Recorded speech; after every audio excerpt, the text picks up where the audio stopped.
Both sides of the story, highlighting the positive role of the Jamaican diaspora.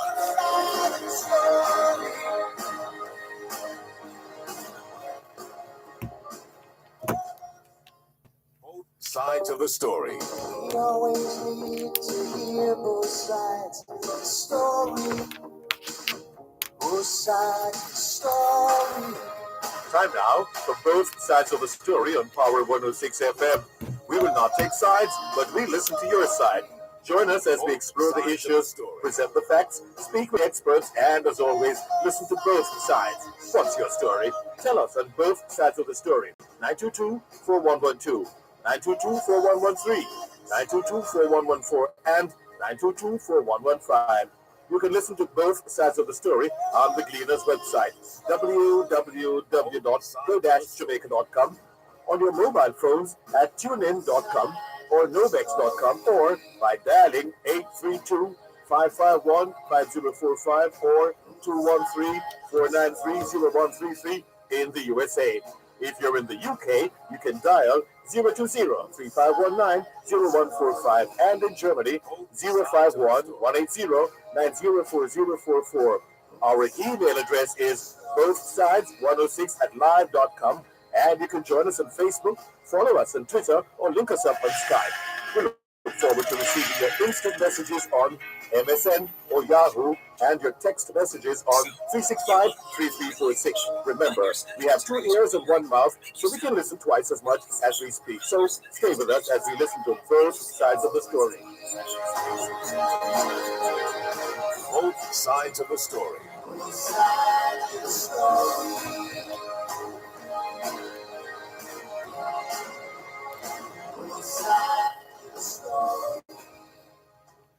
Knowledge is power. Class is in session. Power 106. He who knows not, and knows not that he knows not, is a fool. Avoid him. He who knows and knows not that he knows is a student. Teach him. He who knows and knows that he knows is a wise man. Follow him.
Fixation of the soul is vanity. Destruction of the world is the poverty. The poor man's wife is in a holy place.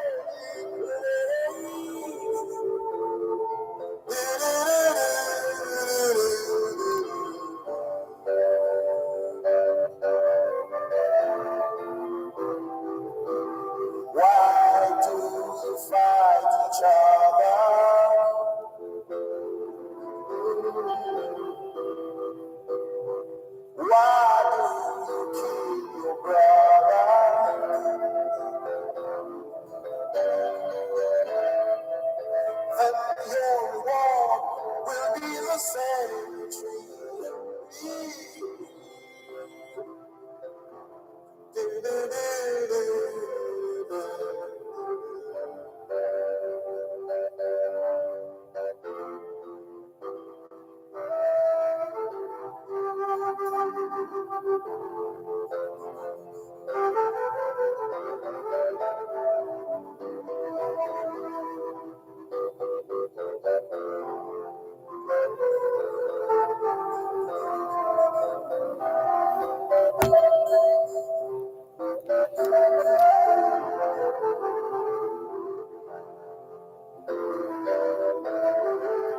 Your reward will be in the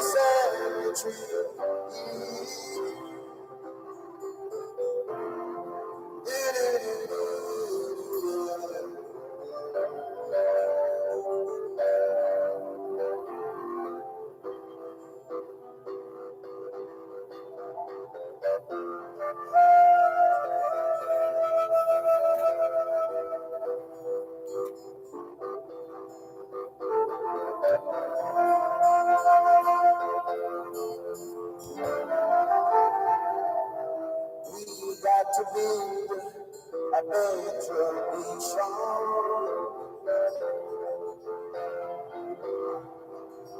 Clean up job creation. Or there will be no future for you and me.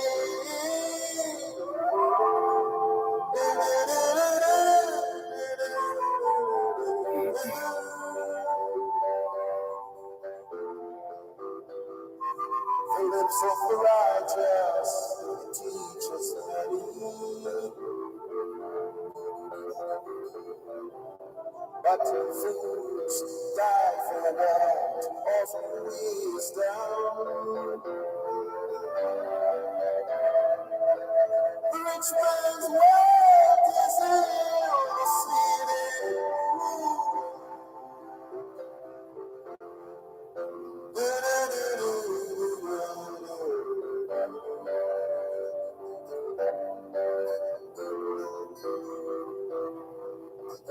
Fixation of the soul is vanity.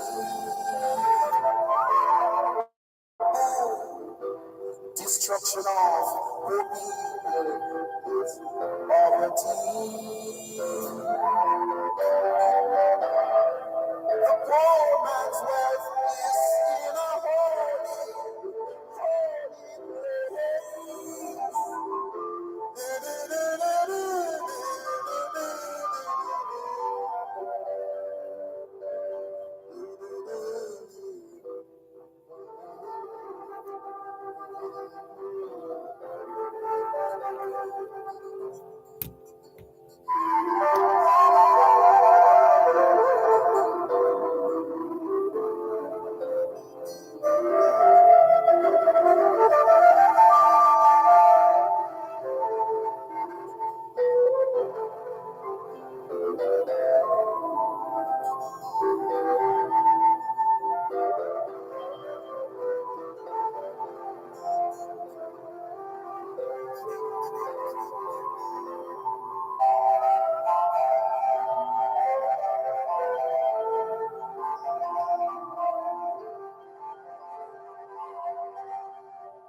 The lips of the righteous teaches many,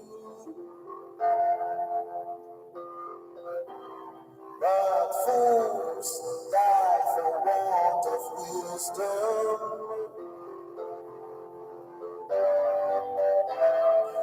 The rich man's wealth is in the city.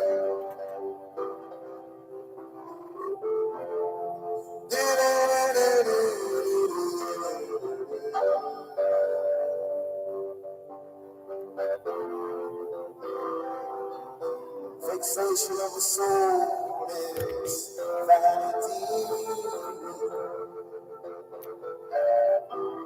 Destruction of Words of reflection and introspection from the great Peter Tosh. Fools die.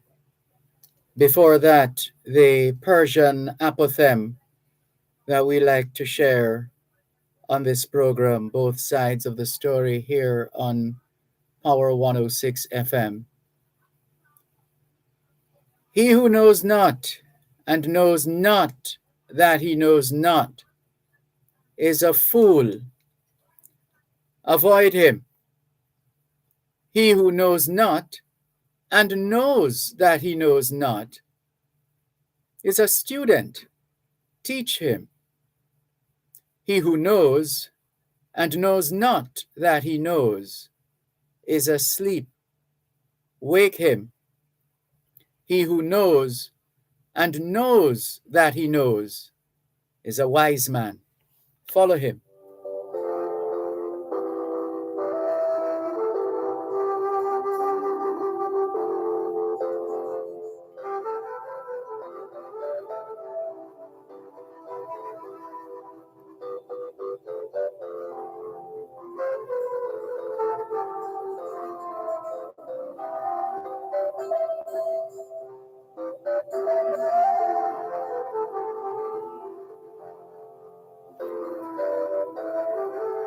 your reward will be in the cemetery.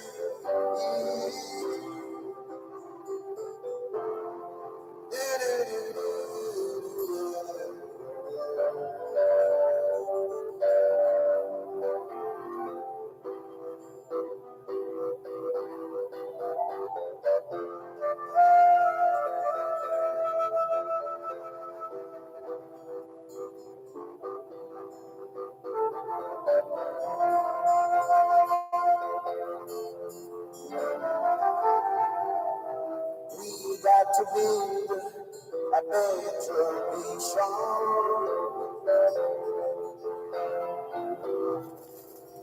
Cleaner. You're listening to Power 106 FM. The time is now 2:15. Jamaica's currency has a fresh new look. Introducing the new $50 note.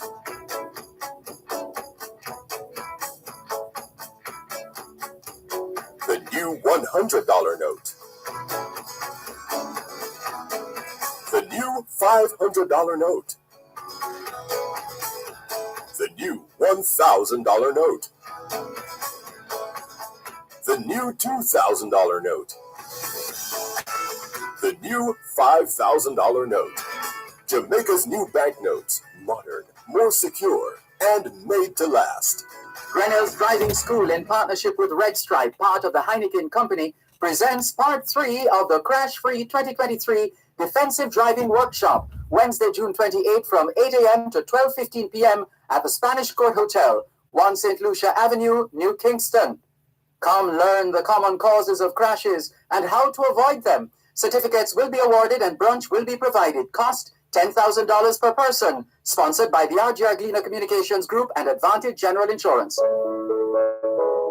Need water for agricultural purposes? Apply to the National Irrigation Commission for your irrigation services. Let's grow smart and eat smart with irrigated agriculture. Call National Irrigation Commission at 876-927-6727. Visit their website at www.nicjamaica.com or visit any of their office locations today. Irrigation, making the difference in agriculture.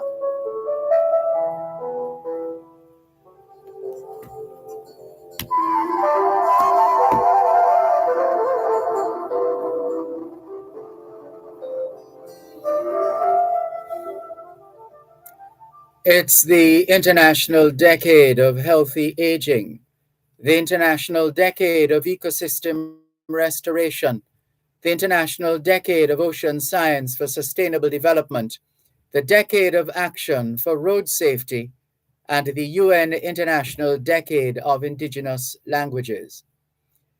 It's the 27th day of the 6th month of 2023, the International Year of Millets. A millet is a cereal grown in warm countries and regions with poor soils, bearing a large crop of small seeds, which are chiefly used to make flour. 2023 is also the International Year of Dialogue as a guarantee of peace.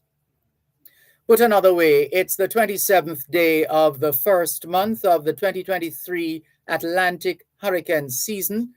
In this Disaster Risk Reduction Month, Road Safety Awareness Month, Brides Month, and Pride Month.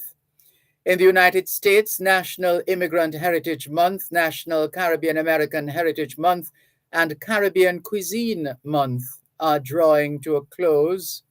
Still in the US, June is being observed as Alzheimer's and Brain Awareness Month, Cataract Awareness Month, Myasthenia Gravis Awareness Month. And before the month is over, just in case you haven't taken the time to check up on these ailments and points of awareness, let's do that right now. We're telling you about myasthenia gravis. And myasthenia by itself is a condition causing abnormal weakness of certain muscles, a rare chronic autoimmune disease marked by muscular weakness without atrophy and caused by a defect in the action of acetylcholine,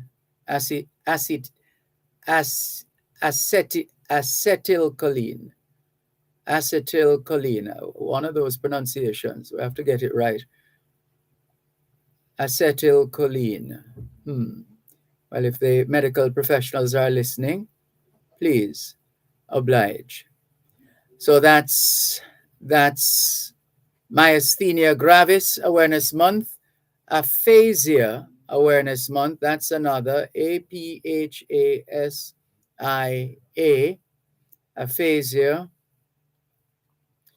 and it is an inability or impaired ability to understand or produce speech as a result of brain damage. And there is such a thing as aphonia, APHONIA, and that's the inability to speak through disease of or damage to the larynx or mouth. So we just thought we'd share with you a couple of those explanations instead of just running through the observances.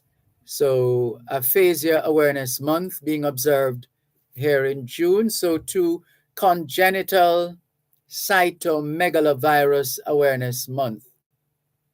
Now, that one sounds as if it will take a little more time for explanation.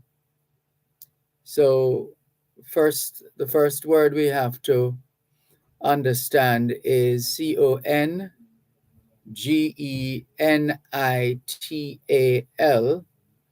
congenital, and that's in reference to a disease or physical abnormality present from birth.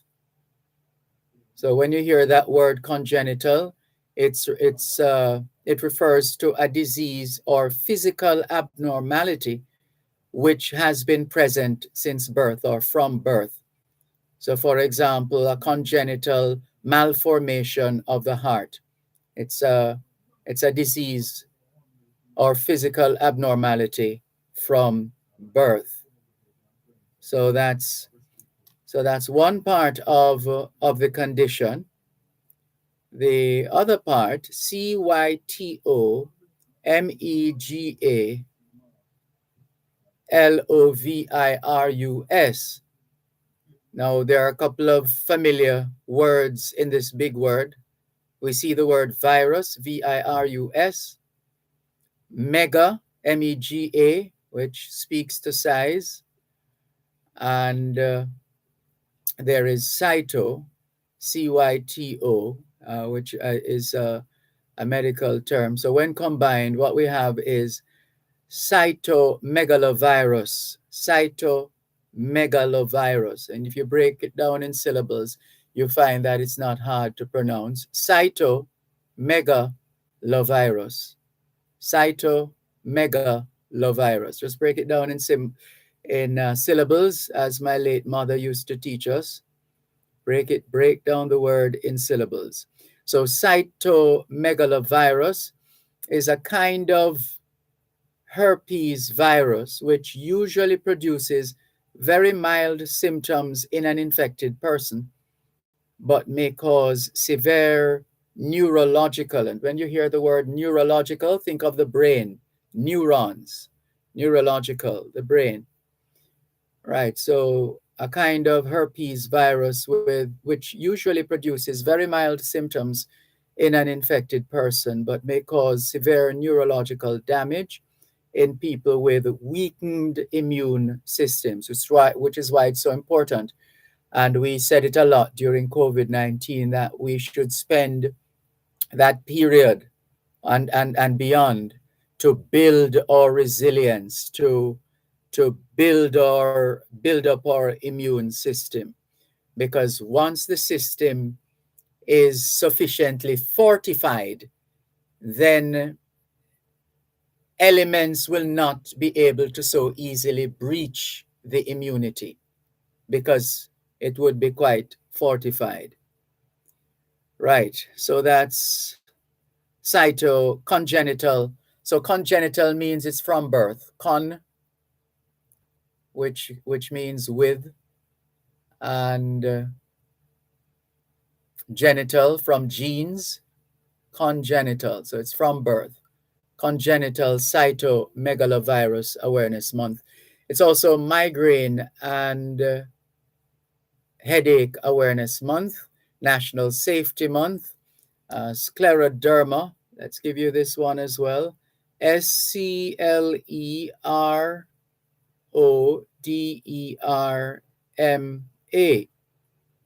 Scleroderma. Now, the second half there of the word derma, should give you a clue that it has to do with skin. So that's why a skin doctor is called a dermatologist. Derma. So Scleroderma Awareness Month. And scleroderma is a chronic hardening and contraction of the skin and connective tissue, either locally or throughout the body. Scleroderma Awareness Month. Post-traumatic stress disorder or PTSD, that's another observance. Post-traumatic stress disorder. So post there suggest in the past or past. After. Post here means after. So post-traumatic, so something terrible happened or something that has left us in a state of perplexion, mentally or otherwise. And it's usually due to some kind of trauma or another.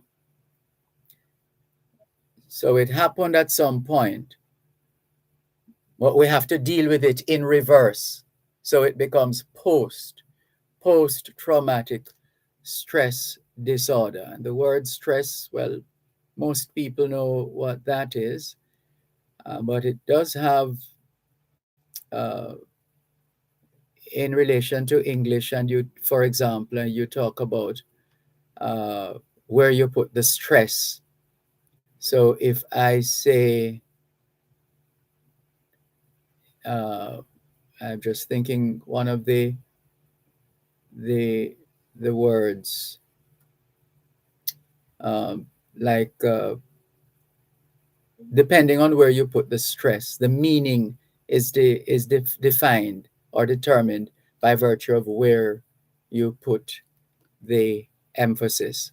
I don't want to go too far away from where we have been though.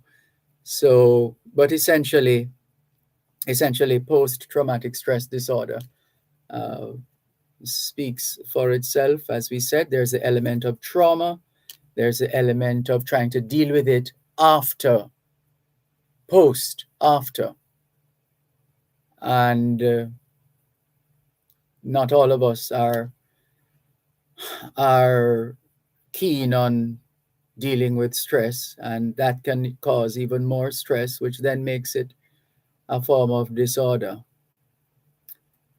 Then there is Scoliosis Awareness Month, and the world's fastest man, we learned some years ago, has, I think what they would call it is a minor, maybe a minor case of scoliosis, and that has to do with the curvature of the spine. It becomes a problem if it's abnormal. So abnormal lateral curvature of the spine, that's scoliosis. The great Usain Bolt has a bit of that, not full blown, but a bit of that, as we understand it. So that is scoliosis, and it's also Men's Health Month, as we've been telling you. And we'll share a couple more observances and do our usual introduction of the program, and look forward to your calls. 876-922-4112-5. Text line, same as the WhatsApp number, which means you can not only send us your text messages, your WhatsApp messages, your voice notes, but you can also call us on WhatsApp. That number is 876-365-3346. 876-365-3346. There's more after the break.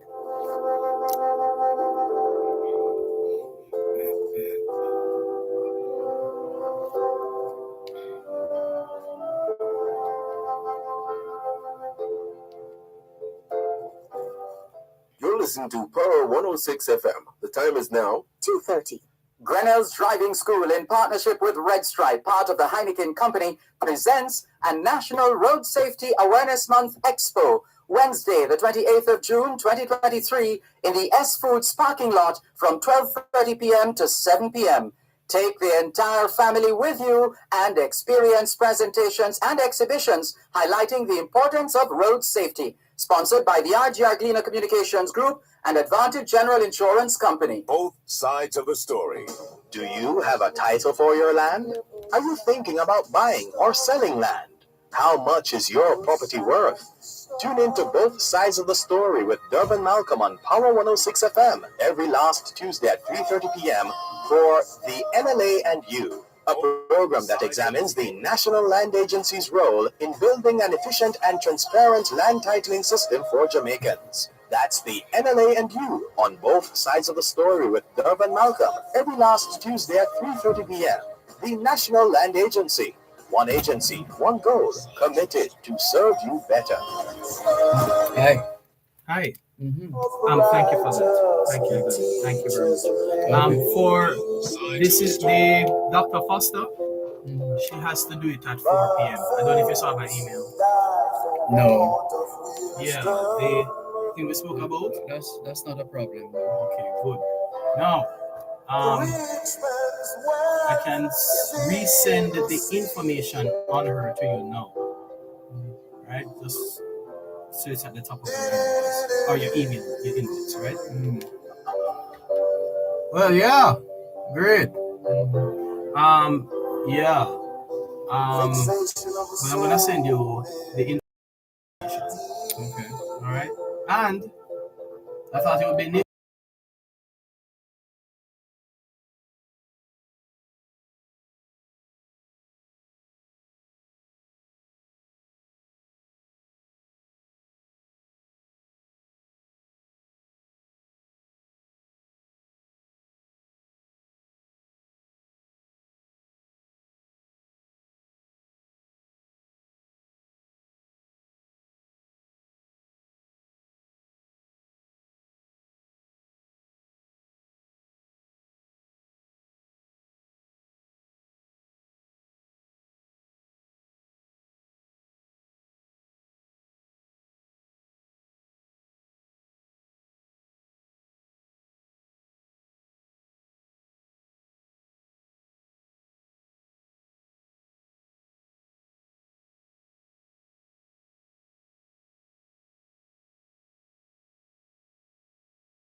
Your reward will be in the cemetery.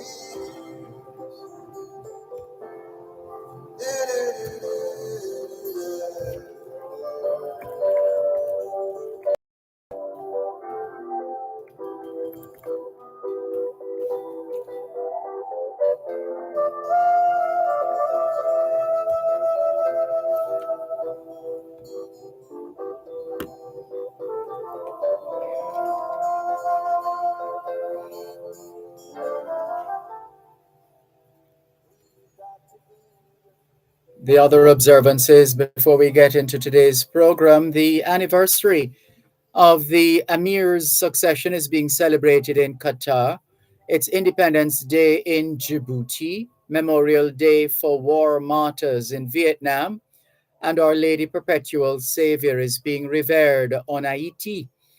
Hoy es martes, el 27 de junio 2023. Y les saludamos en cualquier parte del mundo que nos están escuchando en este momento. Estamos muy agradecidos por el don de la vida y el privilegio de servirles en otra edición de su programa Both Sides of the Story, ambos lados de la historia.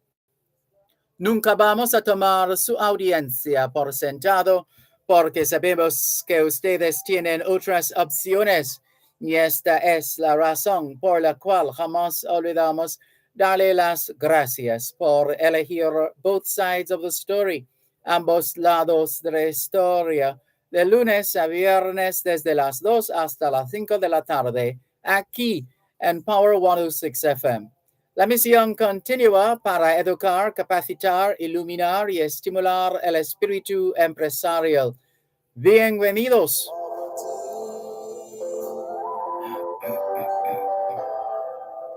poor man's wealth is in a home. C'est mardi le 27 juin 2023 et nous vous saluons tous qui nous écoutez où que vous soyez dans le monde. Nous sommes reconnaissants du don de la vie ainsi que du privilège d'être à votre service par une nouvelle édition de votre programme Both Sides of the Story, le pour et le contre. Nous ne considérons pas votre fidélité comme l'un de soi parce que nous savons que vous avez l'embarras du choix. C'est pourquoi nous n'oublions jamais de vous remercier de choisir d'écouter Both Sides of the Story, le pour et le contre, du lundi au vendredi de 2h à 5h de l'après-midi sur notre antenne Power 106 FM. Nous continuons notre mission d'éduquer, d'habiliter, d'éclairer et d'encourager l'esprit d'entreprise. Bienvenue.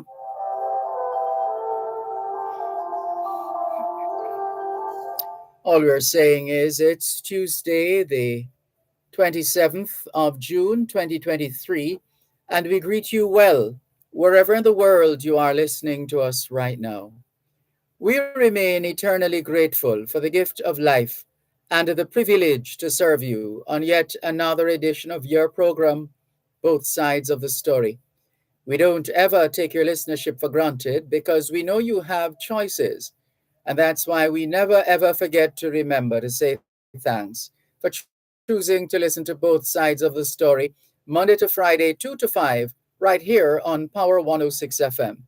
The mission continues to educate, empower, enlighten, and encourage entrepreneurship. Welcome.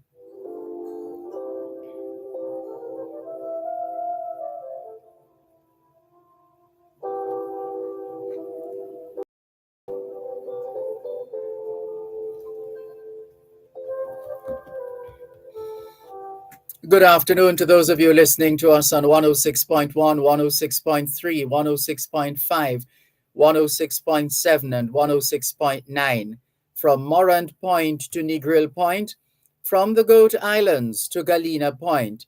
This is Power 106 FM, serving Jamaica and the diaspora. Hello to those tuned in via the Power 106 FM app, which you have downloaded from the App Store or the Google Play Store, depending on the nature of your device. Downloading is free, listening is free, whenever, wherever. We acknowledge those who have dialed a designated number to listen to Power 106 FM from the United States and the United Kingdom. Those in the US who wish to dial a number to listen to Power 106 FM can call 631-359-8281, 631-359-8281. If you're in the United Kingdom and you wish to dial a number to listen to Power 106 FM, your number is 0330-606-0953, 0330-606-0953. We're streaming live video on the Dervan Malcolm Facebook page. If you're not there yet, log on to Facebook. In the search box atop the page, type DERVAN MALCOLM, and you too will be able to not just hear but see what's happening in the studios of Power 106 FM. If you do not have a Facebook account, no sweat, there's always YouTube. All you need is a smartphone, a tablet, computer, laptop, desktop, any one of those. Then you need internet connection, but more importantly, internet connectivity. One sure way of testing for connectivity is by opening a browser like Google Chrome, for example. If you're able to browse, you're good to go. If not, then perhaps you might need to seek a little help. How about that? Good afternoon to Ricardo in Glengoff, St. Catherine. Thanks for joining us. Audrey Smith says, good afternoon, Dervan and listeners everywhere. I'm tuning in from Southampton, and that's, of course, in the United Kingdom. Good to hear from you, Audrey Smith in the UK. Nicola in Central Jamaica, welcome. Good to have you on board. Thompson says, good afternoon, Mr. Malcolm. Have a blessed day. Stay safe. Same to you. And going down the line, Norman Hines says, blessed afternoon, Sir Dervan Malcolm and listeners. Good afternoon, Norman Hines. And Derek Morgan is trying to share with us a story about a Jamaican doctor who has been sentenced in New Jersey. We haven't had a chance to check on that just yet. We'll see. Mike Montgomery, otherwise known as Michael from Belle Plaine in Clarendon, says, "Good day, teacher, to you and your listeners. Keep educating the nation. You're one in a million. Keep safe." Thank you, Mike. Bijou in New York says, "Hi, Dervan. I hope you are doing awesome." We're doing well, thanks. Bijou, good to have you on. Thank you very much for joining us. Bijou says, "A stroke can lead to aphasia if the stroke damages the language department or left hemisphere and of the brain." Thank you for that additional information, Bijou. Angela Forrest says, "Good afternoon, Mr. Dervan. You're doing great. We have rain in Claremont, St. Anne." Good to know you're getting some more rain in Claremont, St. Anne. Faye Weller, good afternoon. And she says, "Blessed afternoon, Mr. Dervan and faithful listeners. Keep up the amazing work to you and your team. Thank you very much." Inez Ayona Campbell in Bridgeport, Connecticut says, "Blessed love, everyone. Respect." Blessed love and respect to you too. The WhatsApp number is the same as the text line, 876-365-3346. Hello to Franklin McDonald in Guelph, Canada. Thank you very much for the attachments that you have sent, the links you have sent, and we will read them in due course. Thank you very much. All the best. Ruel Rula Brown says, "Greetings, everyone." Palace founder, executive director, Mr. Rula Brown. And they continue to contribute to the children of Jamaica in terms of raising funds to provide scholarship.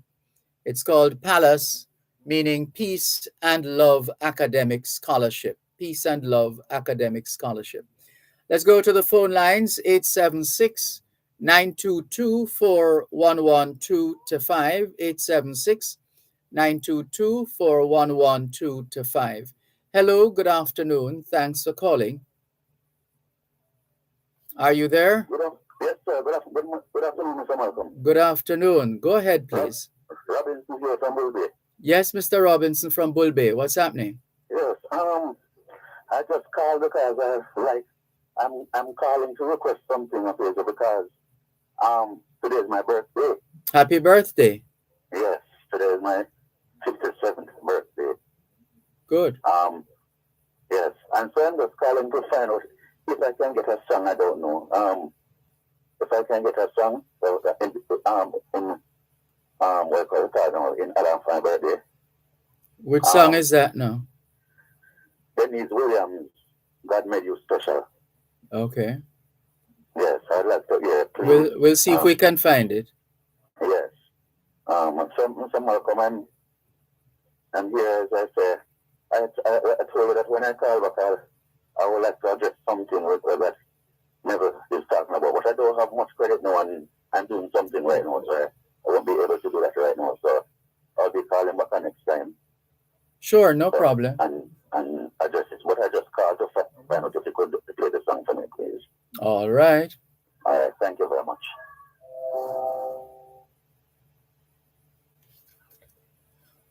All right, let's take the break. Let's take the break and come back. This is your program, Both Sides of the Story, Power 106 FM. Mr. Robinson is one of our regular listeners. He's blind as opposed to being visually impaired. There's a difference. If you're blind, you can't see a thing. If you're visually impaired, then you can maybe pick up one or two sightings, but not fully sighted. And he has been quite illustrious. So why not? The least we can do is to give him a song. That's the least. Let's take the break and come back. You're listening to Power 106 FM. The time is now 2:45. introducing the new $2,000 note. Just printed for you. The new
All right, so one of our regular listeners, Mr. Robinson, today is his birthday, and he's feeling special because God made him special. Over to you, Mr. Robinson. Happy birthday.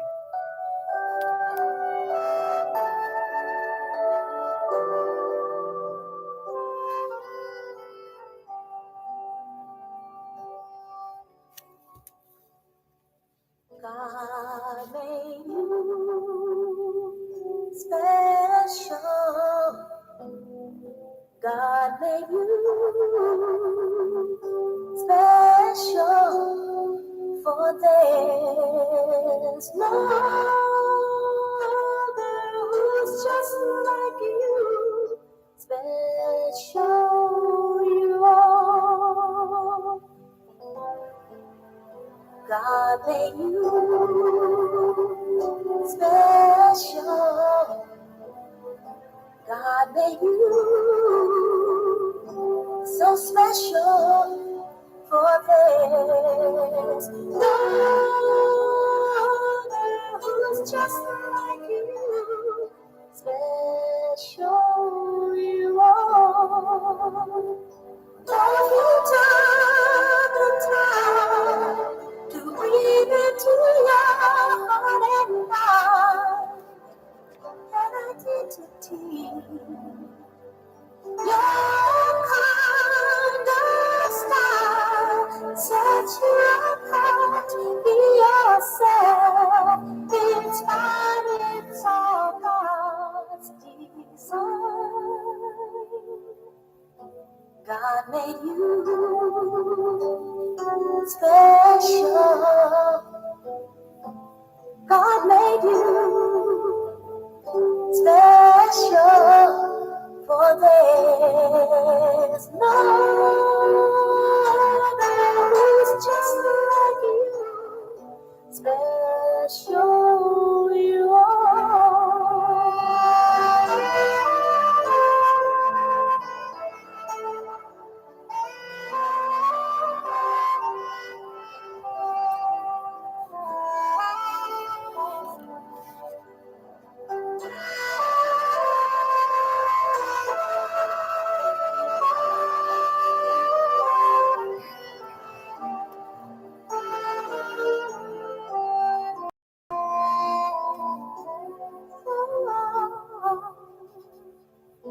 God made you special. God made you so special. For there's no other who's just like you. You're special. You're so special. Special. Oh.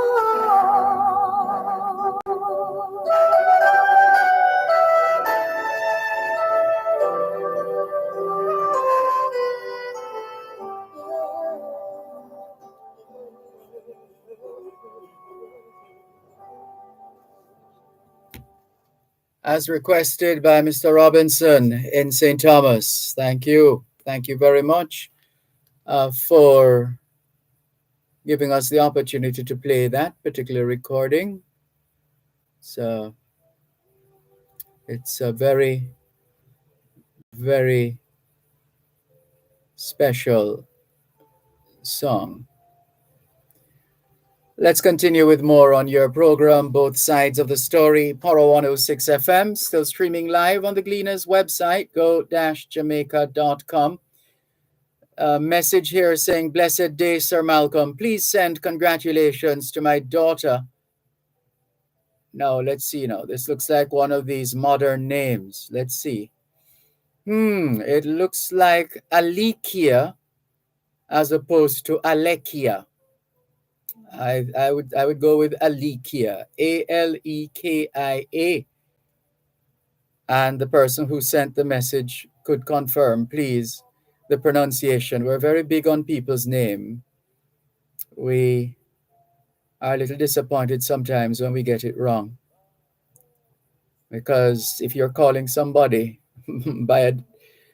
if you're pronouncing a particular name a certain way, you're perhaps creating a persona, creating somebody else, because that's not the name of the person you you think you are calling to or talking to. So it's important. And there's nothing wrong about asking someone how they pronounce their name. We can be very upfront and straight about it. How do you pronounce your name? That shows respect and regard, and just a courtesy. A courtesy. Right. So this person says, "Blessed day, Sir Malcolm. Please send congratulations to my daughter, Alikia," and we're going with Alikia. Uh, Perhaps those who sent the message will share with us or confirm the correct pronunciation. We that the choice we have made is the right one, but tell us if it's not so. Alikia Malcolm, congratulations to you for passing for St. Mary. Is it St. Mary's? I'm almost certain there are two institutions. St. Mary High School as opposed to St. Mary's College, I think. I learned that because of Schools Challenge quiz. I've seen a St.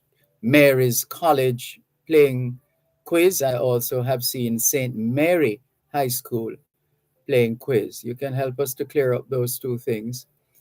And you make Daddy proud and yourself proud. Keep up the good work and you will reach your achievement. So congratulatory message for Alikia Malcolm on the occasion of passing her PEP primary exit profile exam for St. Mary High School. Let's continue with more on your program, Both Sides of the Story, here on Power 106 FM. Taking your calls on 876-922-4112-5, 876-922-4112-5. Text line same as the WhatsApp number, 876-365-3346, 876-365-3346. Here's a message. Who is this? There's a story from the Observer that has been copied to WhatsApp, and the story's headline is Jamaican Gay Activists Constitutional Challenge on, where's the rest of the story? Jamaica's, this is dated 31st of March 2023. And so whoever sent it just wants to highlight that section that says Jamaican Gay Activists Constitutional Challenge, but we're not seeing the rest of the message. Constitutional challenge. So this person might want to take another look at this message. But anyway, for what it's worth, he or she says, "Wake up, Jamaica. Slackness can't let loose in Jamaica. The court ruling must be according to God's laws. Buggery law must remain in effect." Let's see who else is messaging us. James in East London, sharing the usual collection of stories coming out of the United Kingdom. Thanks for sharing, James. This one says, "Good afternoon, Sir Malcolm. What do you call this person? He who believes he knows, but doesn't know that the people know more than he knows." Well, what is wrong with it? I don't see anything wrong with it. What are you trying to say? That you created that from the original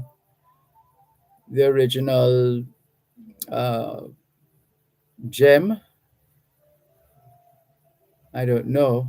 You might want to spell it out some more as opposed to riddle me this, riddle me that. Cuban in Georgia always has a lot to say.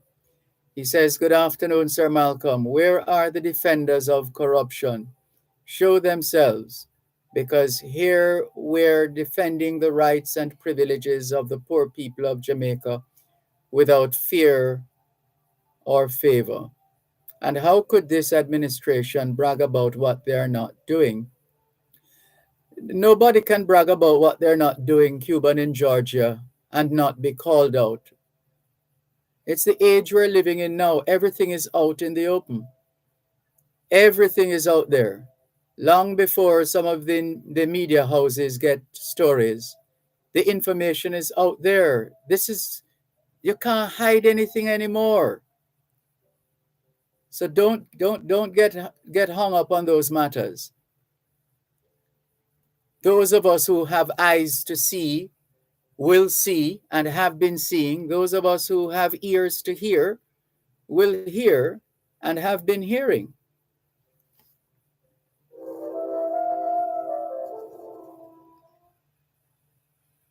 Contractors, developers, and small builders. Contact Coast to Coast Group of Companies for high-quality concrete products. The time by Coast to Coast Group of Companies is 3 o'clock.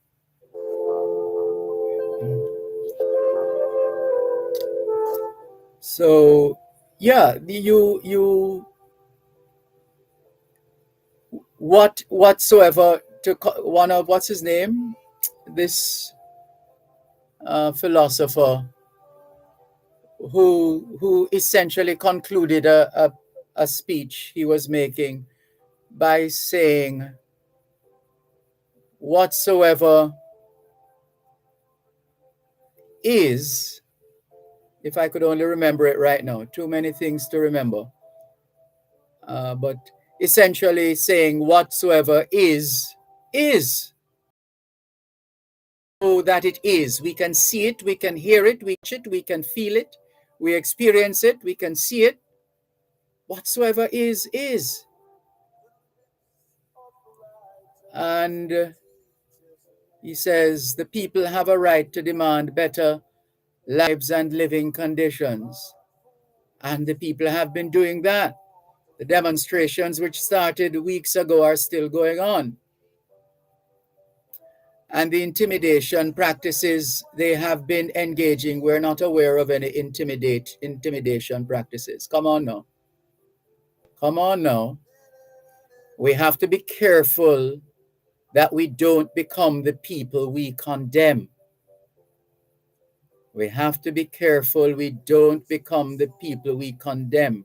So we might be condemning people for being corrupt or underhanded when we ourselves are being corrupt and underhanded by virtue of how they are putting across certain things. If you are standing on a solid foundation of truth, you don't have to exaggerate. You don't have to exaggerate. If you are standing on a solid ground of truth, you don't have to make up anything or go to extremes with anything. Speak your truth and speak it clearly. Where's the rest of this message? They have, let's jump over that because that's just not true. And it's not going to work. The poor needs to see action, as Ziggy Marley says. Hand to mouth can't work. And that is the message we're sending to this administration. And when the administration changes, I want to see most of those in office today, some form of charges brought on them. You cannot charge people without evidence. Cuban in Georgia, you can speculate, you can run up your mouth, you can call talk shows, etc. But you cannot. And if you do it, you're in trouble. You cannot create some kind of false narrative or false evidence, if there is such a thing, to then say that people. It's not. You think it's a going to jail and prison and those places? You think that's how it is done? So you want justice and you're prepared to engage in an act of injustice in order to get justice. Where will it end? The message goes on. We can't read the other piece of it because there is no evidence of that. So we're going to jump over that.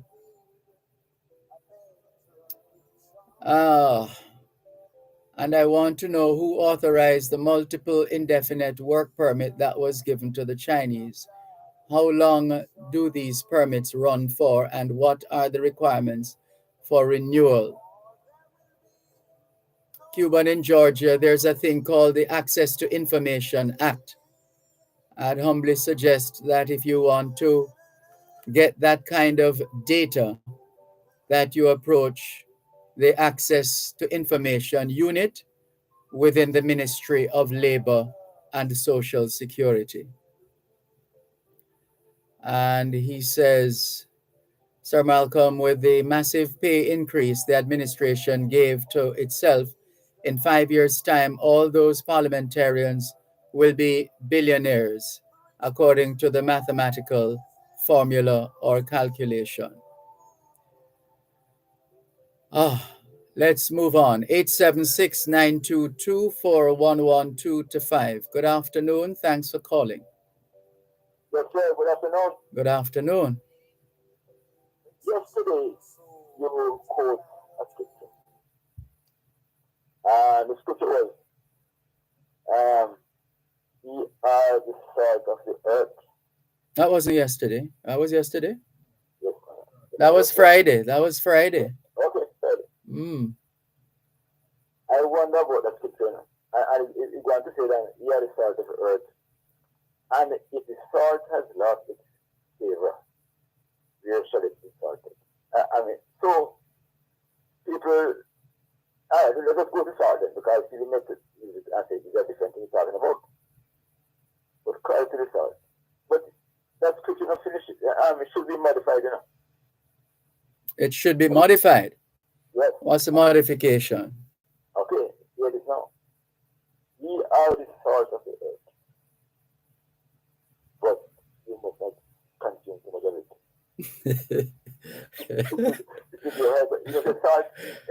Yes, we know. We all know, I think. You have this question? Yes. I have a family member now, mother who lives in New York. And that one went to some church function. Have you ever tasted your sweat? Pardon me? Have you ever tasted your sweat? Yes. What does it taste like? Salt. Okay. But what I'm saying, no, my close relative. And he went to church function and things like that. And he took salty food, because I don't know why some people look this is salt. And some long time ago, sorry to cut you, I think some long time ago, before the development of certain technologies like cooling technologies, etc., salt was used to, to preserve, as a preservative. Yes. But it has long become more than that, yes. Actually, yes. But if worldwide people actually say, cut down on the sugar and salt. Yes. And we should. Yes. So all these in the Bible now, this is modified and change it. Just like how when the King James version is evident. When we got 55 men in 1611 and do his version, and he did his version. And they say, well, then, this one is. And so, because this one is, it's a election one place, and the earth rotates and gives their night. And look, in the green and parliament here now. Yeah, but you don't want to get too technical on that now, because it's a what? The the fact that this is No, man, I remember years ago you brought that here, I remember you talking about it here years ago. I remember that. You've been trying for it. It will not change. Well, It's not going to change. Well, So the movement of a particular thing, or the apparent movement of that thing, gives rise to explanation, or someone who wishes, because somebody had to have started it, someone who wishes to explain what he or she saw, and he or she says, I saw the sun rising. That's in a manner of speaking. It's like I used to think when I was a little boy that the moon was following me around. Where's the moon going? Exactly. Yes. So that's what a childish ignorance. Right? So ignorance. Yes, but it's a different thing. No, but hold on. If you go to Negril, in what time is it now? It's 3:10 p.m. At some point earlier today, if you look to the east, you would have seen the sun apparently emerging from behind the mountains. Apparently. Yeah, rising.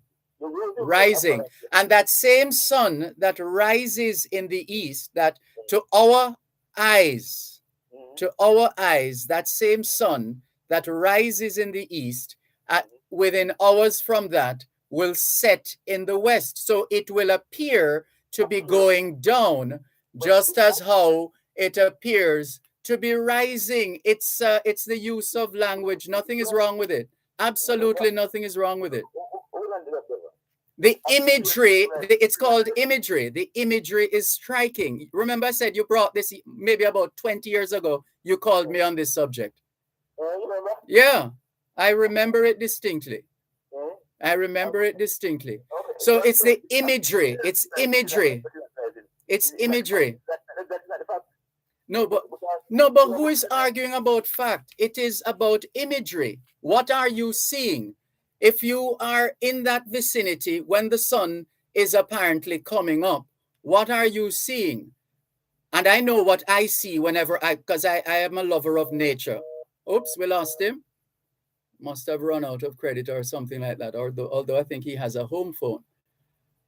Please call us back if you're still hearing us. So it's the imagery. The imagery, if you're standing facing the east at a particular time, the sun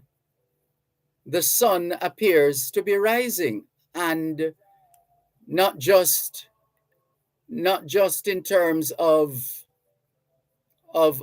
what you call it now, in terms of just using a phrase to attach to that, but that there is some apparent movement. If it's going to emerge and then return to its original state, it suggests some kind of movement there, doesn't it? So the sun rises in the east and sets in the west. That's what it is. But 20 years later or so, and you're still there. Never mind. Let's see. Velta Wilson says, good afternoon, Mr. Malcolm and listeners. Good afternoon, Velta Wilson. Randy Williams says, the salt the Bible is talking about is a rough salt with sand and all kinds of dirt in it. In ancient times, they had a salt bag and would dip it in the pot. So after a while, it loses its flavor, says Randy. Joan Edgehill, good afternoon to you. Thank you very much. Bijou says, yes, indeed. Natalie Winter says, great afternoon, Dervan. Big up from Washington Gardens, enjoying your day. Thank you very much, Natalie Winter. And Malcolm's Building and Trading.com saying, Sir Malcolm, the pronunciation that you're working with is the right one. Thank you very much. That's Alikia. Thank you. Asha Ash in London says, good afternoon, Mr. Dervan. Just tuning in from London, UK. When you're coming to London, all things being well, it's, what's that, mid-July to very early August. Mid-July to very early August. Thank you very much for your message. Let's go to the phone lines once again, 876-922-4112-5. Peter Gracie says, greetings from South Africa, spreading the program around the globe, 10:12. So that's now 10:14 p.m. in South Africa. Thank you very much. Hello, good afternoon. Oh, time for the break. Let's take the break and come back.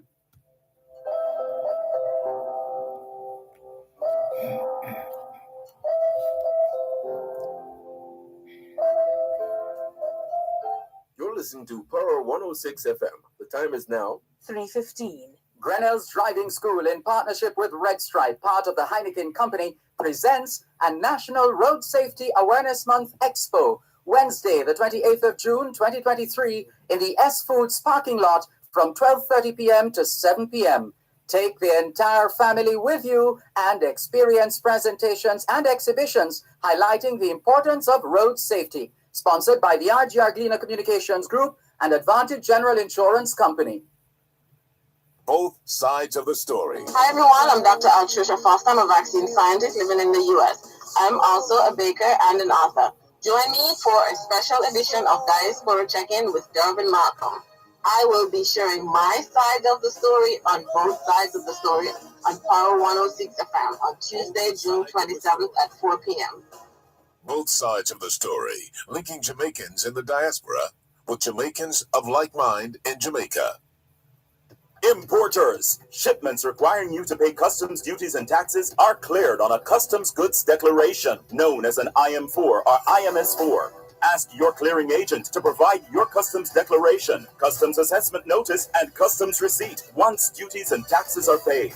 Where your clearing agent may not be able to provide the IM4 or IMS4, request your customs goods declaration registration number or C number, which can be used to verify your payments. Importers, request your IM4, IMS4, or C number. It is your right. For details, email the Jamaica Customs Agency at public.relations@jca.gov.jm. Jamaica Customs, keeping our customers in focus. Are you ready to achieve your financial goals? Let the VM Florida Representative Office help you to transform your everyday. Get information on savings accounts offering competitive interest rates, member information updates, and pre-qualify for a mortgage loan to purchase your dream home in Jamaica. Visit your office at 2600 South University Drive in Miramar or call 305-770-2643. That's 305-770-2643. The VM Group. Transform your everyday.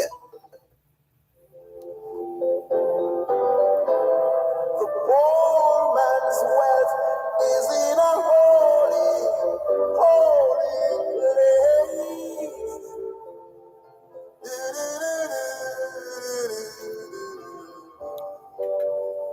Thanks a lot for staying with us here on your program, Both Sides of the Story, Power 106 FM. Hello, Cherry Henry. She says, good afternoon, Mr. Dervan and listeners. Mr. Dervan, I love how you explained those words in the start of your program. Thank you very much. Happy to oblige, Cherry Henry. Jacqueline Simmons says, good afternoon, blessings. Good afternoon, blessings to you too. Thank you.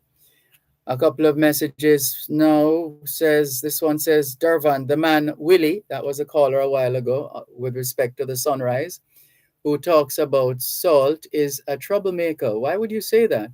And he took the words out of context. He needs to write his own Bible. No, I wouldn't necessarily call him a troublemaker. You could say he's being provocative. Perhaps he's being provocative. He's trying to stimulate discussion, perhaps. It could be that. And the person says, Sir Malcolm, while we were having problems with pronunciation of a few words, my mind brought Jerry Small to your assistance. All right, I'm not sure I understand that, but thank you for the message. This one, let's move on. This one says, good afternoon, Sir D. I can see that the JLP is losing traction in terms of the people's support. Pity they didn't know that they'd just shot themselves in the foot when they gave themselves that massive salary increase. They better revisit it or face defeat at the next polls. And Miss Dell says, good evening, Mr. Dervan. Good afternoon. I wonder if or when the PNP comes to power, what will they do differently from this government? What can they do better? Will they roll back the politicians' pay? Will they pay the nurses, police, and teachers more? Will they be able to stop the murders? Will there be no more scamming and corrupt behavior from top to bottom?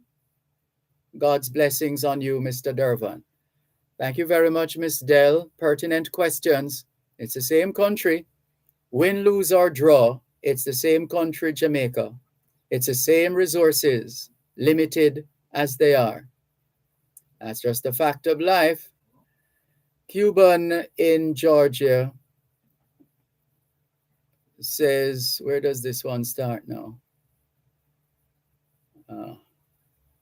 Well, he's having a good laugh about something with a couple of laughing emojis, laughing until tears coming out of the eyes.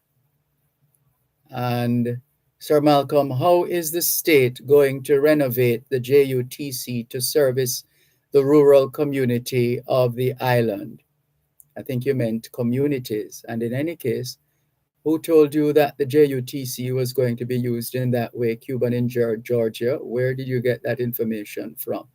We know that there's an arm of the JUTC in St. James, in the friendly city of Montego Bay. We don't know of any other development that would see the setting up of JUTC bus routes across rural Jamaica. We're not aware of that at this stage. Where's the rest of the message? And when taxpayers in rural Jamaica be offered the privilege to access the state bus transportation system, as we know that rural communities pay more than those in the corporate area for their taxes. Cuban in Georgia, it is a situation that we hope will be properly set up and sustainably so going forward as far as a public transport system is concerned. We're not there yet. We're really not yet. Let's go back to the phone lines, 876-922-4112-5. Hello, good afternoon. Yes, Mr. Malcolm. Good afternoon. Yes, good afternoon. I have been listening to Willie for a while. And, sorry, 1 second. Can you take off some of your volume? Either just ease the phone a little distance from your mouth or otherwise, please. Yes, like this all right. That's now? much better. Other than that, you're over modulating. Sorry, go ahead. Yes, I've been listening to Willie for a while, and I have never understood his point. What new information does he have that rubbishes the idea that the sun rises and sets? When I look at the sun in the morning, I do see it actually moving upward. Yes. And when I look in the sky, I see the sun at 12 o'clock in the middle of the sky, and I can see it moving down to the west. I physically see it. Yes. And so I'm trying to comprehend what new knowledge does he have to rubbish that fact. Yes, well, he's quite a few messages coming in. This one says, Mr. Malcolm, you have an excellent memory in remembering Willie calling you 20 years ago about this foolishness of the sun. I'm sure he will call dear pastor tonight about the salt and sun. Yes.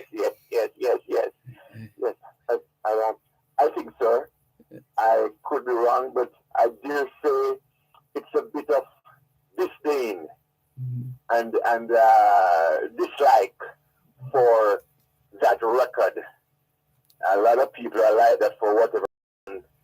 I would like next time he talks, he explains to the best of his ability the new information You've that put it. rubbishes that. You've put it well, actually. Yeah, there has to be some new, some discovery, some new information. You're right. Some knowledge. Some that knowledge. we don't have. Exactly.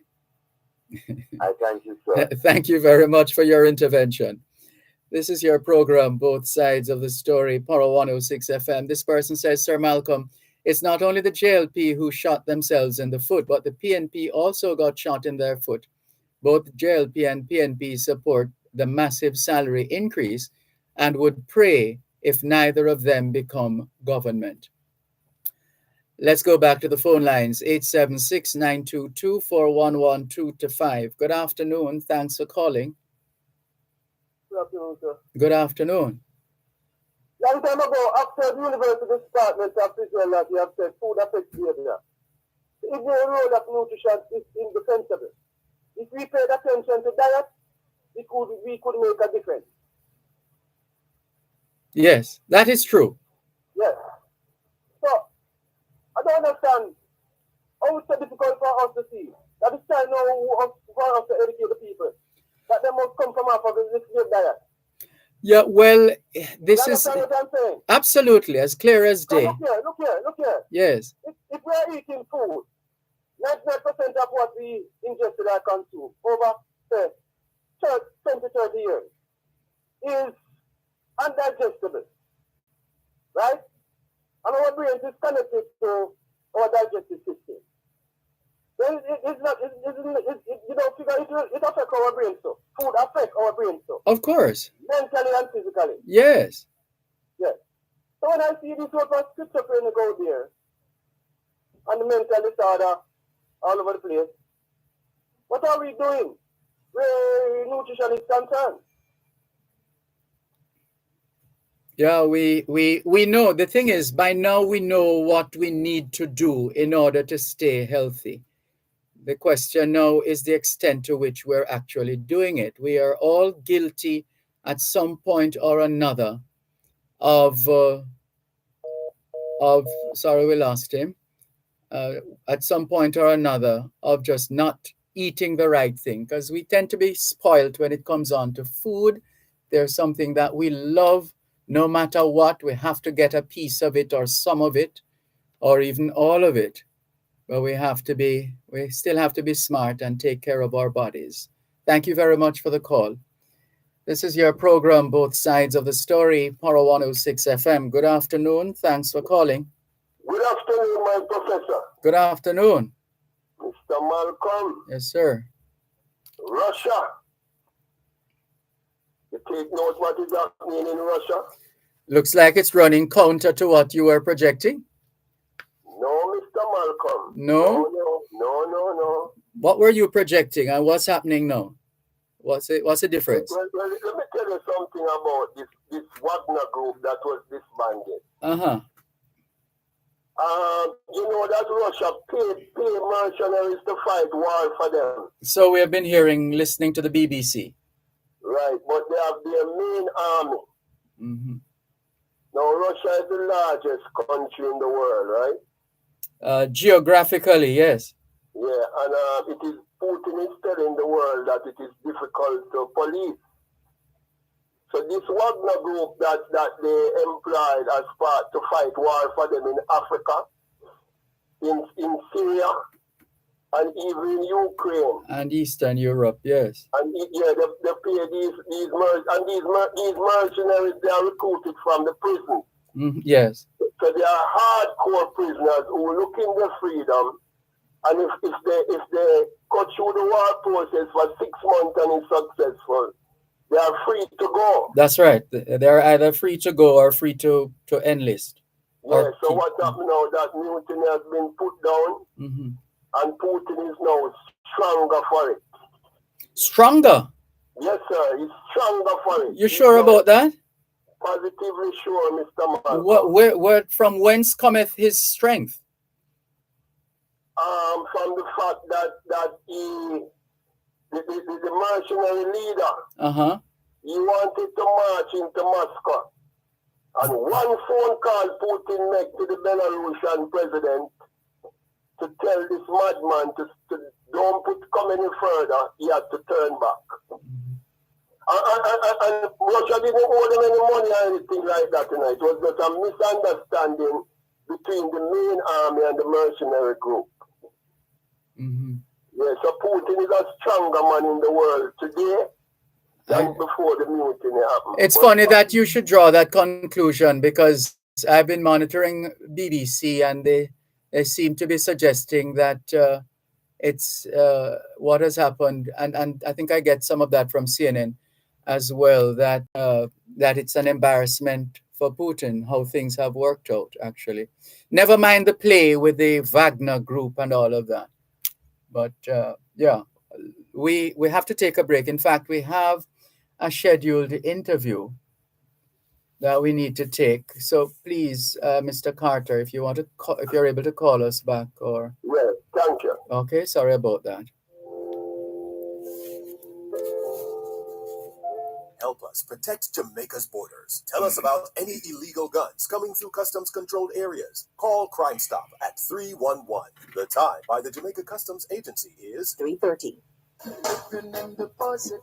It's probing. There has not been a single year since 1974 where the poor has not been oppressed by the state. Precisely. Spurring action to move Jamaica forward. I know people are out there screaming, yes, but it's not just this government. I don't care. Fix it and stop spinning. Govern, man, govern. Whoever is there. Featuring The Bottom Line with Ralston Hyman, the best public affairs banter on Jamaican radio. Part of the national campaign against inflation. We have to have a shake-up of the public sector boards, leading to increased mismanagement and get the agencies to function in a more efficient manner. It's Power Talk, weekdays 11 a.m. to 2 p.m.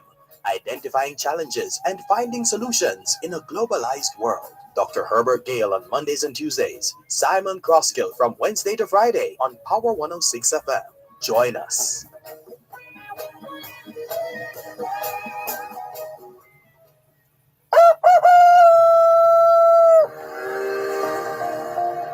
All you'll ever need to know about agriculture in the 21st century, packed into one program. Farm Talk with Althea McKenzie. Farm Talk, showcasing cutting-edge agricultural products, services, and practices. Farm Talk, keeping focus on issues affecting the farming community. Farm Talk, stimulating discourse to propel agriculture as a national tool for development. Farm Talk with Althea McKenzie, the farmer's best friend. When I listen to you in the mornings and the way you interview the people so that us as farmers can really understand, you break it down. It's really powerful. Wake up to Farm Talk, weekdays 5 to 7 a.m. on Power 106 FM and the Power 106 FM app.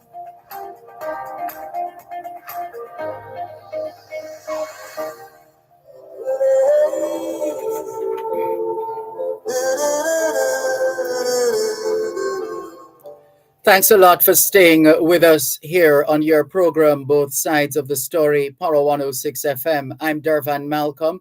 In this segment, we share with you the Law Enforcement Torch Run for Special Olympics. Law Enforcement Torch Run, LETR for short, for Special Olympics. That's a 5K run walk, which will be staged on Sunday, the 16th of July, from 6 in the morning at the Police Officers Club. A bit of background that back in 1986, Jamaica, through the Jamaica Constabulary Force, JCF, became the first nation outside of the United States to adopt the Law Enforcement Torch Run, which is the premier avenue worldwide for fundraising and public awareness for Special Olympics. And with that, we are going to, well, you never know. It's the police. When you're dealing with the police, they are on call like doctors. So let's see. We're still waiting to connect with our guests here on both sides of the story to tell us all about the Law Enforcement Torch Run, LETR, for Special Olympics, the Law Enforcement Torch Run for Special Olympics 5K Run Walk, which will be staged on Sunday, the 16th of July from 6 in the morning at the Police Officers Club. And we are looking forward to playing our part in highlighting the work of the Jamaica Constabulary Force. And there is also a private sector partner on board, I believe, that is Guardian Life on board, partner on board for the support of Special Olympics. Our guests are scheduled to be Senior Superintendent of Police Stephanie Lindsay and Ms. Leonie Smith, Jamaica Police Cooperative Credit Union, and who is styled as a law enforcement torch run guardian of the flame partner. And it's such a pity we're not connecting, because we were looking forward to hearing more about the law enforcement torch run.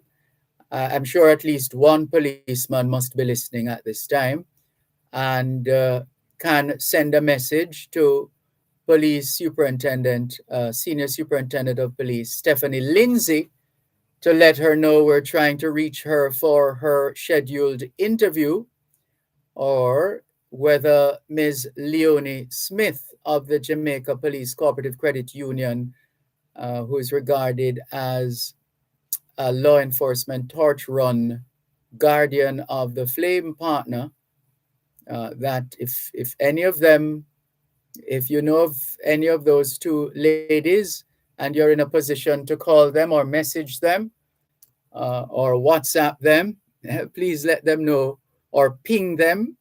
Please let them know we're trying to get through to them, having scheduled this interview for at least 2 weeks now. For at least 2 weeks, I think, that this interview has been scheduled. And we're not connecting with anybody at this stage. Sorry about that.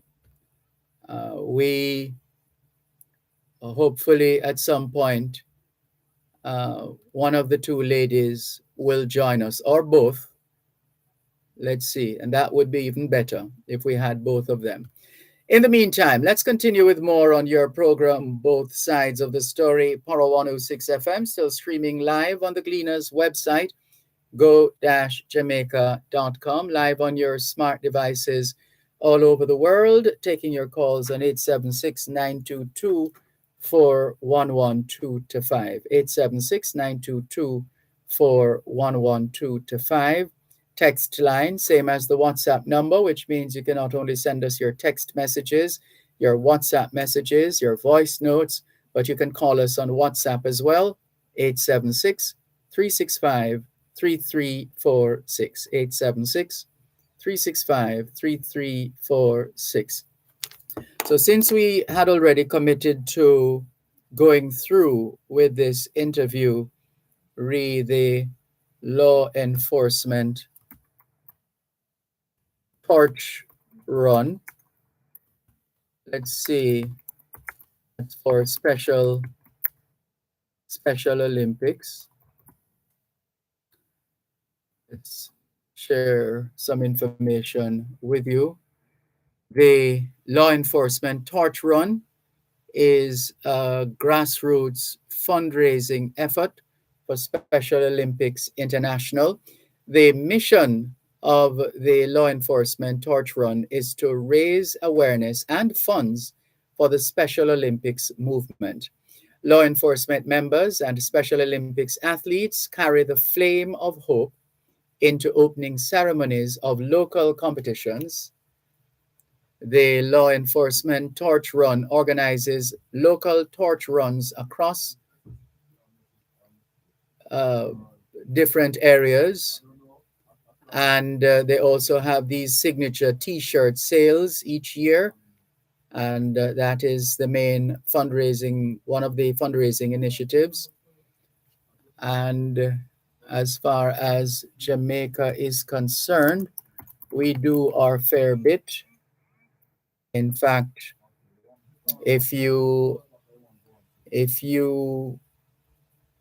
are unsure of the details, it's going to be on Sunday, the 16th of July. The race starts at 6 in the morning, warm up at 5:30 a.m. The location is Police Officers Club, 34 Hope Road in St. Andrew. 10 events, the 5K run, 5K walk, 5K wheelchair, and I'm not sure how they arrive at 10, unless they have other categories. Let's see. Registration is open to all individuals and teams, corporate, schools, clubs, church groups. Registration closes Friday, the 7th of July, 2023, or upon achieving the event limit, whichever comes first. And this is another Running Events Jamaica event. Right, so we've been able to track down Senior Superintendent of Police Stephanie Lindsay, and she's joining us now to tell us about the law enforcement torch run for Special Olympics. Good afternoon to you, SSP. How are you? Good afternoon, Dervan and your listeners. Thank you very much for joining us. We learned some time ago, who was saying to us that, I don't remember who raised the subject, but apparently members of the security services, whether the police or the army, apparently contribute a lot in terms of either voluntary work or contributing funds, making donations. We have learned that the members of our security services are at the top of the top of the line when it comes to being philanthropic, giving back, serving, sharing. And we have seen that with our own two eyes while we were contemplating it some weeks ago or months ago. And we were in a particular place and saw the policeman making his contribution to the particular. couple of blind men were there, and they were singing and strumming on something, and he purchased whatever he was purchasing, and then when he had made his purchase, he walked over to the two blind men and gave them some form of donation. So we know for a fact, based on experience and based on information that has been shared with us, I'm just not remembering now who shared that substantive bit of information about members of the police, of the security services making their contribution.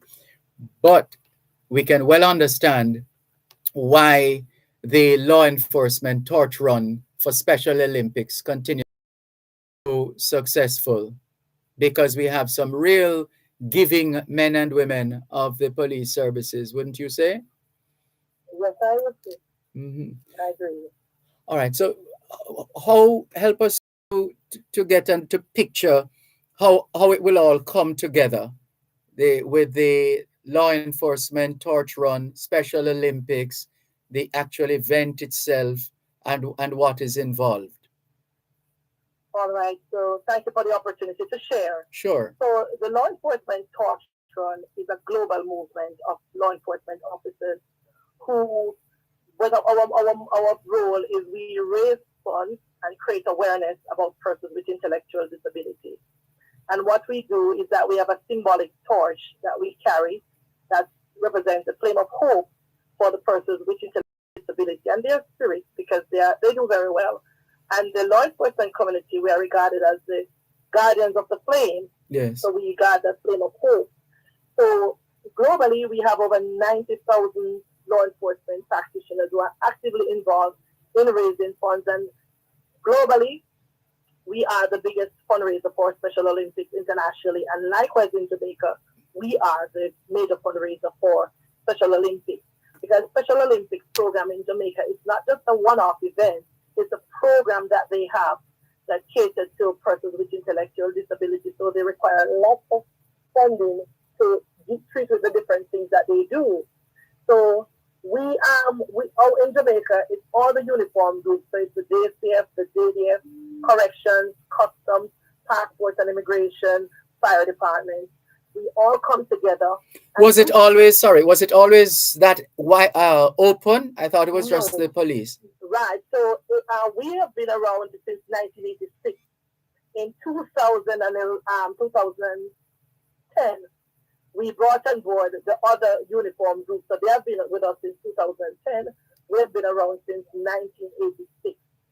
I see. And so we all come together. So this year, we have been following the Special Olympians, a delegation of 63 members that was led, the head of delegation was our very own Sergeant Steely from the Jamaica Constabulary Force that took the team to Berlin, where they did very well. They got 18 medals, to include 8 gold medals. We had the unified football team that persons with special needs and a mixed team. And on that team, the coach for that team was a corporal from the JDF. And we had 2 JDF members on the team as well as a JCF member. And that team was a gold medal winning team for Brand Jamaica. So we are here now trying to raise a minimum of $3 million this year to support the programs that they have going forward. So we started the mini run. So the torch is actually going around the island. Hold on. Tell us some more about the movement of the torch after this break. Please, listeners, Senior Superintendent Stephanie Lindsay is giving us an update on the law enforcement torch run for Special Olympics.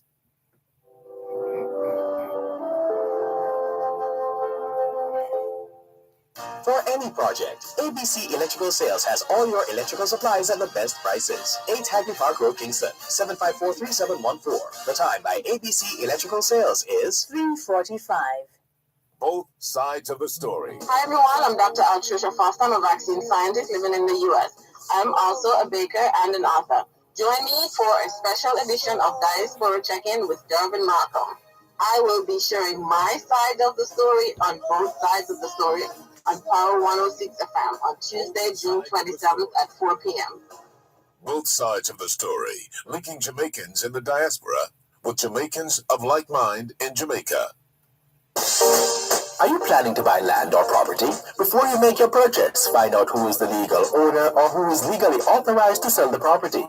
Ensure all property tax payments are up to date and consult an attorney at law who will guide you through the process and protect your interests. Use eLand Jamaica at nla.gov.jm to check on matters pertaining to property information. For more information, contact the National Land Agency at 876-750-5263 or 876-946-5263. Email asknla@nla.gov.jm or WhatsApp us at 876-418-5089. The National Land Agency. One agency, one goal to serve you better. Grinnell's Driving School, in partnership with Red Stripe, part of the Heineken Company, Road Safety Awareness Month Expo, Wednesday, the 28th of June, 2023, in the S Foods parking lot from 12:30 p.m. to 7 p.m. Take the entire family with you and experience presentations and exhibitions highlighting the importance of road safety. Sponsored by the RG Arglina Communications Group and Advantage General Insurance Company.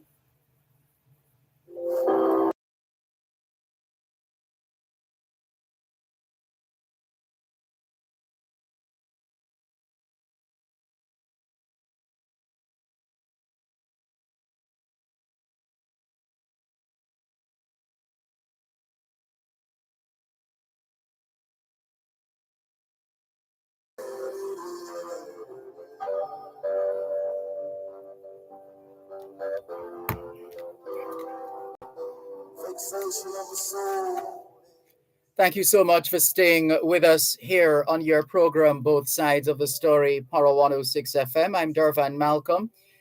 In this segment, we've been featuring a very significant event, very important event of international repute. It's the Law Enforcement Torch Run for Special Olympics.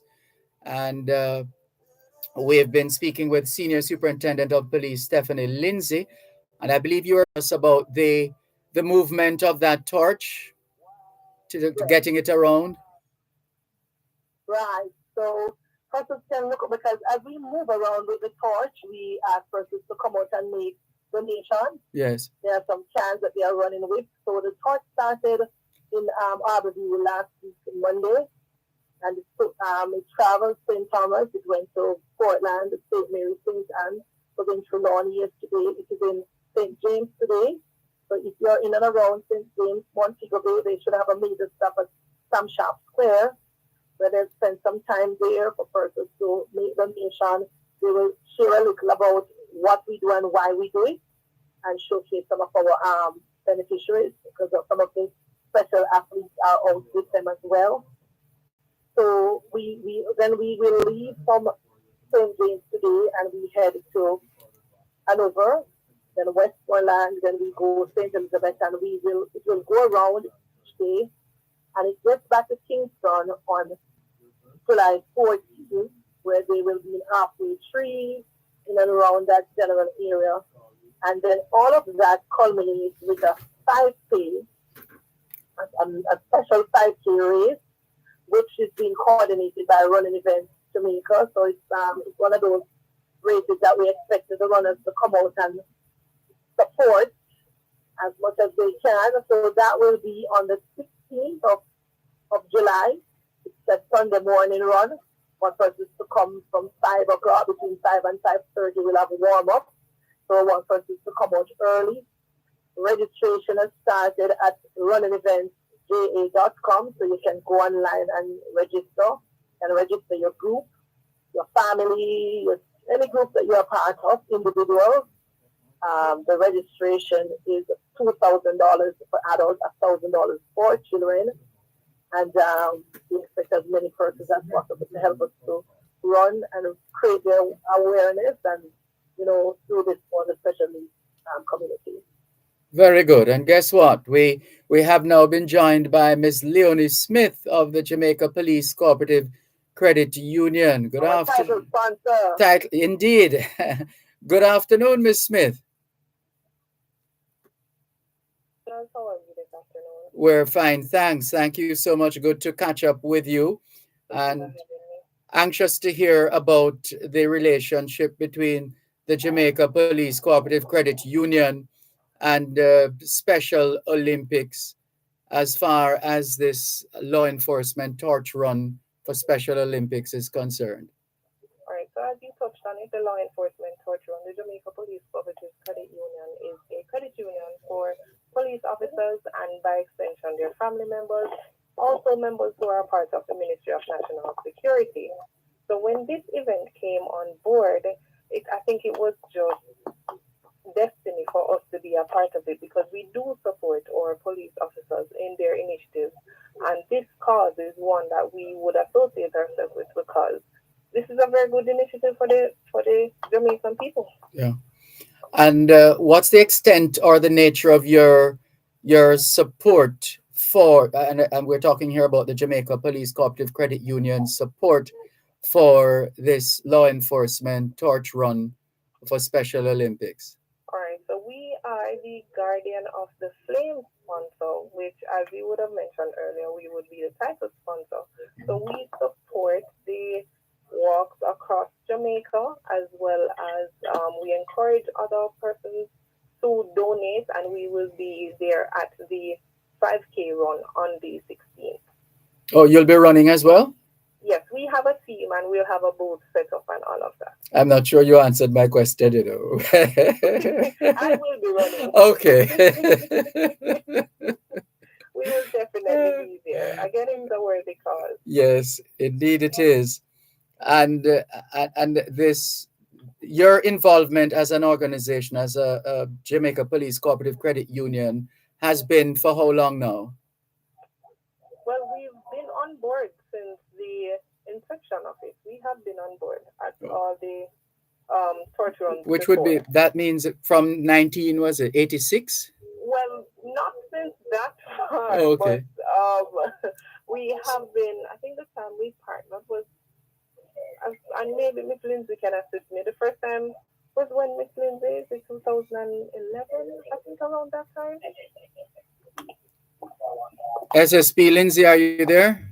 Yes, I'm still here. Yes, Miss Leonie Smith of Jamaica Police Cooperative Credit Union just wanted you to confirm the Jamaica Police Cooperative Credit Union's involvement in the law enforcement torch run for Special Olympics, in terms of when that relationship started. Right. So we started in 1986, and from we started in 1986, the Police Cooperative Credit Union has always been a part of the movement. So we have been with the program from day one.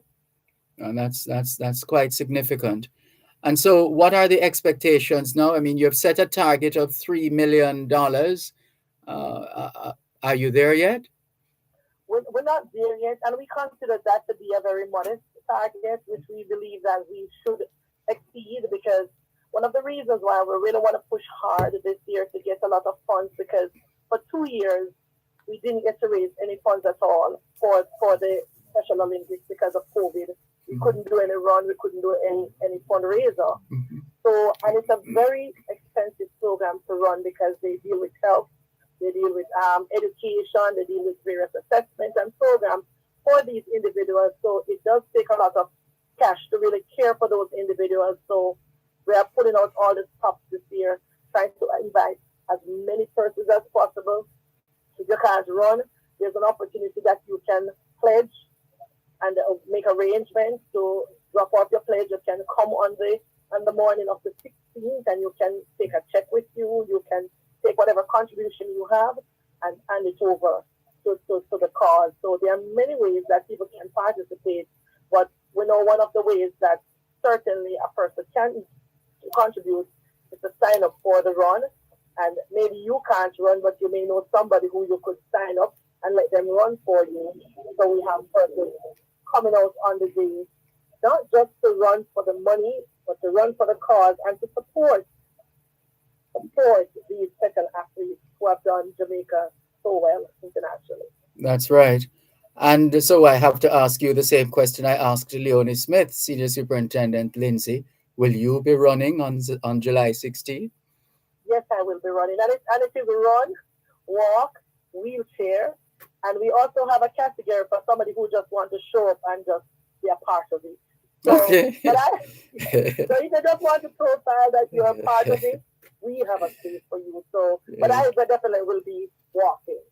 And outside of direct contribution to the law enforcement torch run for Special Olympics, are there other channels, other opportunities, other platforms by which individuals, institutions, and organizations can come forward and, apart from participating, or even if they're not participating in the walk, run, wheel, etc., are there other ways in which you can garner support from, or members of the general public can support? So, I mean, if persons just want to make a contribution, they can always make contact with us at the CCU at 876-978-2214. They could also, and we've made the necessary connection, there's also the Community Safety and Security Branch there at the NCD South Tower that persons can contact as well. Oh, what a convenient location that is for collecting contributions. Yes, it is very convenient. That's at the Community Safety Branch on the first floor. Yes. And they can just go there and they want to make their pledges, and then they can just drop it off at the CCU. We're located at the Commissioner's office. And just if you make a check, they can make a check directly to Special Olympics Jamaica and just drop it off to us. For the Special Olympics program itself, it runs on volunteerism. So they are always looking for volunteers to coach, volunteer to support parents, volunteer to, just work with these individuals, because they do have some challenges. So we're always looking for volunteers. So you can, on the day when we are at the Police Officers Club, if you're so moved, you can sign up to be a volunteer with the program, and this way we'll get in touch with you. But we'll be hosting our numbers. For sure. Looking forward to that. Thank you so much. Before you go, though, Leonie Smith, for those, is the Jamaica Police Cooperative Credit Union only for members of the constabulary, or have you extended your bond? Well, our bond includes members of the Jamaica Constabulary present and past, and also their family members. And again, if you're employed by the Ministry of National Security with responsibility for police officers and their family members, then you're able to join the Okay. BCCU. Very well. Thank you very much. And we want to encourage as many of us as possible to go out on Sunday, the 16th of July, and participate in the law enforcement torch run for Special Olympics. And if you're not able to participate for whatever reason, they'll still accept your contribution. So please support Special Olympics through the law enforcement torch run for Special Olympics, which is coming up on the 16th of July. Thank you very much, ladies. It's been a pleasure. Mr. Dervan, Oh, yes, go ahead. one quick last point. Yes. Because I want persons who are coming out to the run to know that it will be done according to the running event standard. Okay. So there will be medals and prizes and trophies for persons who participate in the race as well. So the race element is also a part of it. Running events is taking care of that. Very, So we'll have yes, medals and trophies as well. absolutely. And Why prizes. not? After all, Smarty picked me too, as my late mother would say. Thank you both so much. All the best. Looking forward to a successful law enforcement torch run for Special Olympics. Thank you for having us. It's been a pleasure. Take care. Our guests in that segment, Senior Superintendent of Police Stephanie Lindsay and Leonie Smith, Jamaica Police Cooperative Credit Union. There's more after the break. At Wellington Dental, they offer cleaning, filling, whitening, and other services for the entire family. The time by Wellington Dental is 4 o'clock. Under the law. Know your rights and how the laws of Jamaica can help you defend those rights. Under the law. Brought to you today by the Tourism Product Development Company Limited, enhancing and developing Jamaica's tourism product. The Tourism Product Development Company Limited has the mandate to develop and maintain Jamaica's tourism product. With a team of driven professionals across 5 locations, this world-class agency of the Ministry of Tourism continues to contribute to the growing tourism industry and enhance the visitor experience, thereby improving the well-being of Jamaicans. For more information, visit www.tpdeco.org. TPDeco, enhancing and developing Jamaica's tourism product. Good morning. You're the owner of the raft? Yes, but if you want to ride down the river, you have to join the line. I see the people been paying you to ride on your raft. Well, it's a business around in. It's a free ride you're looking. I am Jacinth Ivy from the Tourism Product Development Company Limited's Visitor Safety and Experience Unit. So you come check out the White River Rafting Experience. I've come to check if you have a permit and a license to operate a raft here. Do you? What kind of question that? The river there just a flow. So we build a raft. Tourists and locals want the experience. So for a small fee, we take them down the river from a raft. Why we need permit for that? Because under the River Rafting Act of Jamaica, you have to get a permit and a license from the River Rafting Authority to offer a bamboo rafting or any commercial service on the White River or any of the 7 gazetted rivers in Jamaica. You didn't know that? That is news to me. For a long time I run my business here, sir. It's so me earn a living. When you're operating a business like this, there are lots of things to consider. For example, do you provide safety gear for your passengers? Do you have washroom facilities for the guests? The Act requires these things. So why you make it sound so complicated? The safety of your customers is our priority. So if you want to remain in the rafting business, you need to make sure that you formalize yourself and get your permit.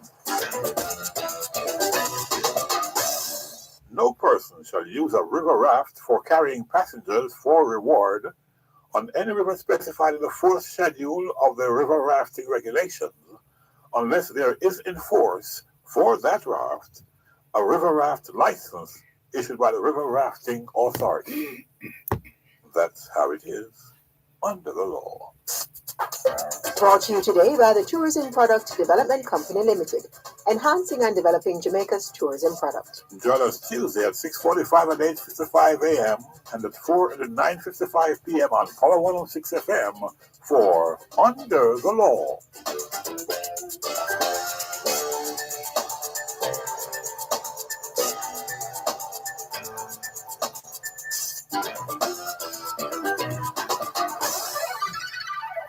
Grinnell's Driving School, in partnership with Red Stripe, part of the Heineken Company, presents Part 3 of the Crash Free 2023 Defensive Driving Workshop, Wednesday, June 28 from 8 a.m. to 12:15 p.m. at the Spanish Court Hotel, 1 St. Lucia Avenue, New Kingston. Come learn the common causes of crashes and how to avoid them. Certificates will be awarded and brunch will be provided. Cost $10,000 per person. Sponsored by the RGR Gleaner Communications Group and Advantage General Insurance. Jamaica, an extraordinary place with pioneering people. Unfold some intriguing events since Jamaica's independence in the pages of the souvenir book, Best of Jamaica. Now available at The Gleaner. Buy a copy today. The Gleaner, where life unfolds. The Auto World. It's the only program on Jamaican radio dedicated to the world of automobile. It's the Auto World with Shelley and McLagan. Get news and reviews relating to vehicles and automotive technology. Learn the ins and outs of mechanical operation. Find out about the various stakeholders in the local and international automotive sectors. From auto finance to road safety to motorcycles, the Auto World is your one-stop shop for everything auto. That's the Auto World with Shelley and McLagan. Weekdays at 5:15 p.m. on Power 106 FM and the Power 106 FM app.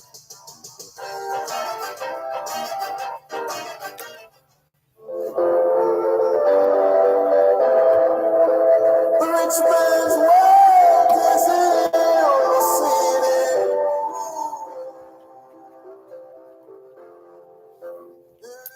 Que ahora es en español, son las 4:05. Quelle heure est-il en français? Les 4:06. Well, the time just changed from 5 minutes past to 6 minutes past 4 o'clock. 现在地点了10:06 6 minutes past 4 o'clock in the afternoon here at Broadcast House, 32 Lyndhurst Road, Kingston 5, St. Andrew, Jamaica. Have you had a checkup lately? If not, now is a good time. Let's not wait till we get sick to get a checkup. How about that? Checking in with more on your program, Both Sides of the Story, Power 106 FM, still streaming live on the Gleaner's website, go-jamaica.com. It's a pleasure now for us to welcome Dr. Altricia Foster. She is quite a dynamic Jamaican. She, for those of you who watch this series called Bachelor, is it Bachelor? I think they have one, they have a couple of those, that series. And so apparently, Dr. Altricia Foster's recognition came after baking the iconic cake for the 200th episode of The Bachelor spin-off, The Bachelorette. The cake featured 200 red roses and a single stem rose at the center, representing the franchise's iconic final rose. American Weekly Magazine, People, and US Weekly featured Foster's cake as they recapped the celebration.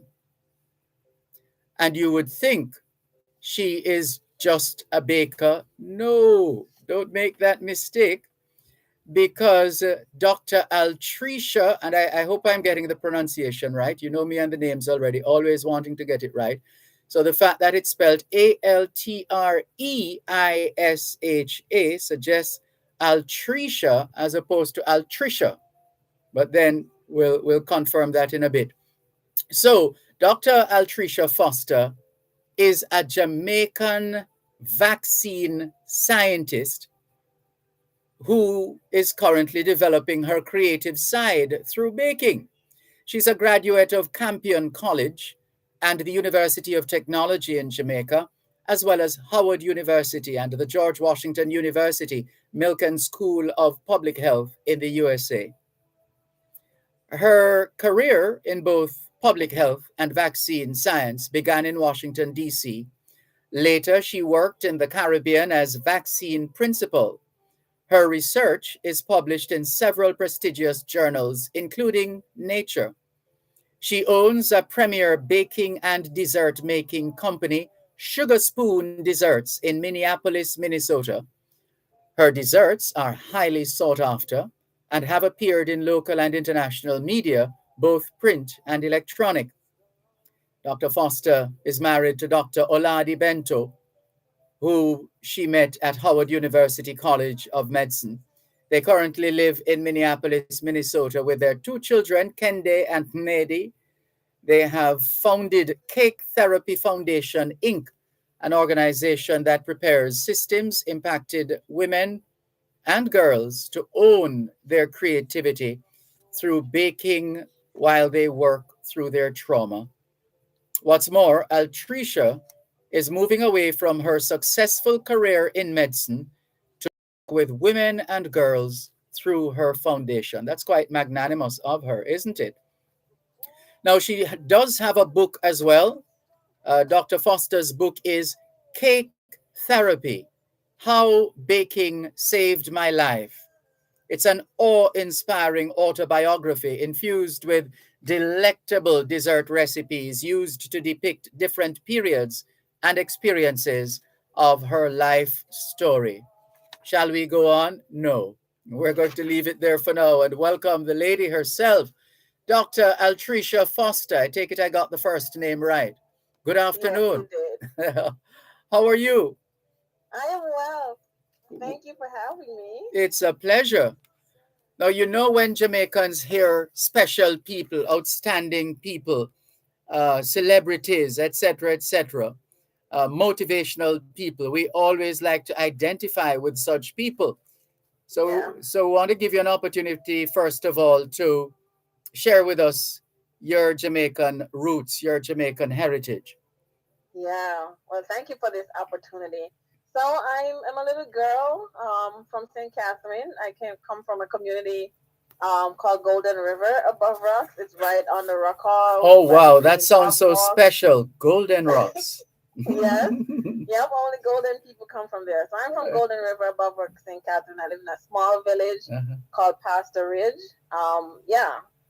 Okay. And how much of those early years do you remember in your community of Golden Rocks or Golden River or both? Right.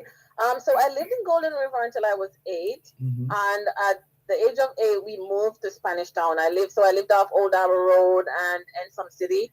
I spent most of my teenage years in Ensom City into adulthood, I would say, because I left Jamaica when I was 22. So I remember a lot of my fun years and not so fun years here. And what can you tell us with respect to those times at which your interest was piqued? Was baking one of those things that piqued your interest? Was science one of those things that piqued your interest? What was it in those relatively early years that that got you thinking, if at all, about baking or about being a vaccine scientist? Yeah. So never thought about baking. Never thought about anything in the culinary field. When I left Jamaica, I couldn't cook at all. You know, at home we're constantly, like, we were socialized back then. We want to be engineers, architects, we want to be physicians, right? We want to be chemists or chemical engineers, etc. So we were kind of socialized with that mindset, not thinking outside of the box that we can have alternate careers in terms of in art, or you know what I mean? In fact, why is there a box there anyway? Exactly. Why Yes. is there a box? The people have gifts, right? Yes. And at Campion, I think a lot of that was promoted, to go after the science subjects. And to me, what I received from those messaging as a young girl, that it was my way out, right? If I couldn't excel in a scientific field or in a field such as like accounting or something of that nature, right? I would not be able to come out of poverty because I was impoverished. So What? I How is that possible? You went to Campion. You and there are people listening. They're going, really, a Campion student and impoverished in the same line?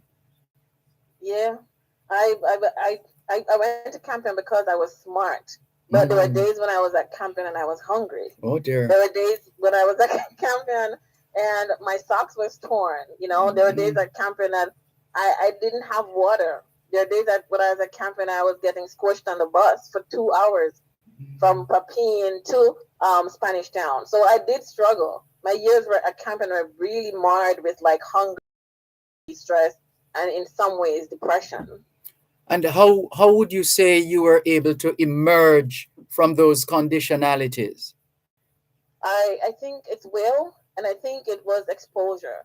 I went to Campion with, children of politicians, children of physicians. So these were people who were in the upper echelons of the society. So whatever they were going after, I was going after too, because I was at Campion because we had the same intellectual capacity. That's right. So I was striving for whatever they were after. But then for me, it was just the relationships that I built there. Can you tell us about those relationships right after the break, please? Listeners, our very special guest is Dr. Altricia Foster, a graduate of Campion College and now internationally acclaimed vaccine scientist and a baker. What a thing. One moment, please. Okay.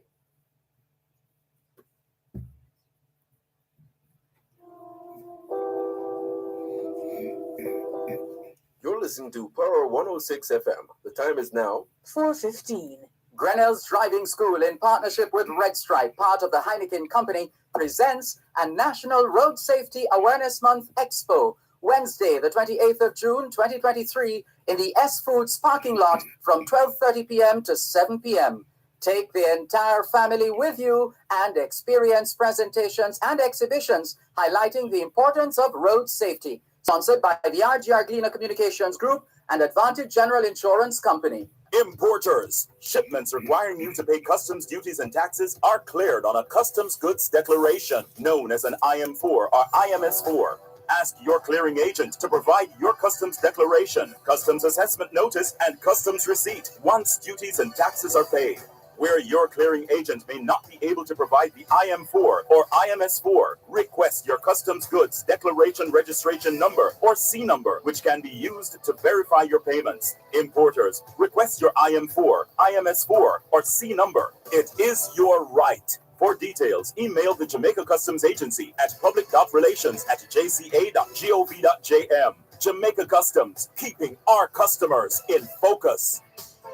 We just had dead off, so this office stop. I eat that thing for a broke up and a dead per motorbike. Or go mind my queen and my pitney when me jump out before my time. Me nah left my yard empty for no man step in and take over. Me I go wear me helmet, stop speed, legal up myself, and get my license to drive the bike here. I'll register and insure it too. Me I go be a safe biker. Cause my life matters. Motorcyclists, obey road rules. Wear your helmet. The pillion rider too. You must obtain a driver's license and insure and license your bike. This is the law. A message brought to you by the National Road Safety Council, the Ministry of National Security Live Good Program, and the National Health Fund.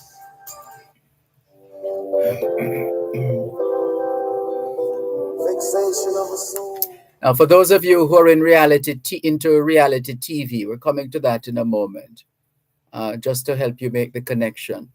At 18 minutes past 4 o'clock in the afternoon here at Broadcast House 32 Lyndhurst Road, Kingston 5, St. Andrew, Jamaica. Have you done your homework yet If not, now is a good time. Good afternoon to all the students listening to us, all the schoolers from the early childhood level to the secondary level. Trust you had a productive day of learning today. Hope you also managed to get in some physical activity, just as important as mental activity. As we always say, young people, socialization makes you educable. Education makes you trainable. Training makes you employable. And the right attitude makes you successful. Homework time, young people. And yes, we know you're pretty close to calling it a day for the time being. As far as school is concerned, you're heading into the summer break. We wish you well, and we hope you will continue to be safe. Right now, we are happy to be featuring a guest who made the news essentially globally. Uh, for those who are into, as we said, uh, what do they call it? Reality TV and these programs where different personalities and so on. And Dr. Foster's recognition, our guest, Dr. Altricia Foster's recognition came after baking the iconic cake for the 200th episode of The Bachelor spin-off, The Bachelorette. The cake featured 200 red roses and a single stem rose at the center, representing the franchise's iconic final rose. American Weekly magazine's People and US Weekly both featured Foster's cake as they recapped the celebration. And this is the same Altricia Foster who was about to tell us when we took the break about those who perhaps reached out, those who assisted, those who took note of certain situations you had to be dealing with, Dr. Foster? Yes. Mm-hmm. Yeah. How did? Yeah, I'm just curious as to who, in general terms, without saying too much, unless otherwise you prefer to.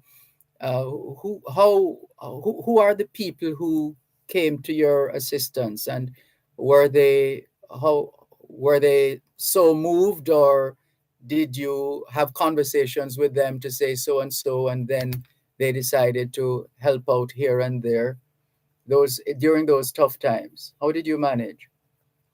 Yeah, I think, there were adults in my life who recognized the struggles that I was, facing, or the things that I was experiencing at the time, and they stepped in. Yeah, notably the McLeods and the Rossers were, really instrumental in me becoming who I am, right? Yes. When I was going to Howard, it was two of my Howard classmates. When I left Jamaica, I only had $900. And two of my Howard my campion classmates who met me at the airport, Marsha and Yinka, just to pick me up. I didn't have a place to live, no tuition. I just got into Howard, but I knew that I needed to chart my own way to success, and this was my out. So I just took it. And when I got to Howard, another Jamaican allowed me to stay with her for an entire year, and my life changed. My life changed from that moment. Yes. And was it during that time? I mean, just place for us the cake component, the baking component of your life. When did that happen? Yeah. So in 2021 is when the cake went viral, but I started baking 3 years prior to that. I was traveling for my job, and I just decided to take a cookie class because I was pregnant, going through, I had a child, I was suffering through postpartum depression, and I baked my way through that, right? I started to practice more, gain techniques from YouTube, bake, post on Instagram, though it was private. But then within like 6 months or so, I noticed that the world was kind of, was taking notice. And then I decided to make my Instagram page public, and then the business just took off from there. But lucky for me, in 2021, Warner Brothers reached out to me. They were interested in my style of cake, and they wanted one for the Bachelorette celebration. Whoa. What was what did that feel like? That for me, it felt like actually it felt like spam Mhm. because I had to pause when I saw Warner Brothers in my email. Yes. Like, why is Warner Brothers reaching out to me for a cake, right? Mhm. But then they said that, yep, it's real. And I was like, okay, I'm ready. Because I'm always trying to stay ready. And I receive like each moment as a gift, right? Everything is a gift for me because of how I was kind of raised. You know, I was raised to appreciate things. My mother taught me that. And I was able to receive that moment and follow through. Yes. And at what point did you start to put together the book, How Baking Changed My Life, Cake Therapy? Yeah, so once the cake went viral, and I did some media at home after the cake went viral, and Simone Clark, she told me, I shared a bit of my story, and she told me, she's like, Trisha, you have a story, and I was private. I'm a private, very very private individual, so I told Simone no. So I really balked at the idea of actually writing a book and sharing my story to the world. But then after that interview, so many girls from Jamaica reached out to me because I did share snippets of my life, my struggles, right? Mhm. How I experienced the trauma at home, the things that really shaped me. And there were girls in my DM, there were girls in my email. And I had to reconcile with the fact that now the spotlight is on Trisha, not just the cake. And there are girls now who are reaching out to me. Like, what do I do with that? Do I continue to shelter myself, or do I share my story to the world? And I decided to write the book. And I guess you could say what it took off like one of your cakes. Yes. I think the message in the book has taken off. Mhm. Um, people are definitely receiving the stories, right? Yes. Because I was private and introverted before, and I'm beginning to share the things I went through because I have gone through a lot of things. I've gone through a lot of hard things, but then now I'm living on a different side of the road, I would say. Life has changed significantly for me. So it appears as if it could be a roadmap, right? Yes. And also could be a story of how I overcame, right? And it's also a message to women and girls that they too can go through some things, but here are some pointers. It does not have to define you. Yes. You can chart your own path to success, and that's the message that I'm trying to send in this book, Cake Therapy: How Baking Changed My Life. Very well put. So what's your life like these days? I mean, no, with all that you've been through and all that has happened, positive and otherwise. What's an average day like, if there's such a thing? Yeah, my days are really really hard right now because with I run a consulting firm. I'm mentoring girls. I'm running a foundation, and I'm trying to push the book as much. Push the book to really authenticate my own personal voice, that my story is true. That you're not just seeing Dr. Altricia Foster, a lady who is looking good, right? Right. There is a real story behind that. So my days are consumed with trying to figure out how to get this message to the girl and how to get it to the right girl. Yes. How can I connect with the girl who needs me the most? And I wrestle with that at nights, right? And even during the day. So my days are like work. I'm a mom. I'm a mom of 2 kids who are in athletics. They're doing all types of extracurricular activities. So I'm that. I'm Oladi's wife. So I'm really chartering, making sure that Oladi is okay. Mhm. But then my day is packed with really trying to push this and move this foundation forward for women and girls. Yes. And it seems you are moving closer to that kind of work now, as opposed to your baking business. I would say I'm doing Or you're both. doing both. Okay. I'm doing both. What I don't do, my intellectual property is now mine, meaning that I'm not working for someone. Right? Understood. Yes. I do it all for me, by me, so it's on my time, Mhm. and it's so I can really give as much time to the foundation, and not just the foundation, because even though I'm trying to help girls to raise them up to be entrepreneurs, right? Yes. I'm helping girls to self-actualize.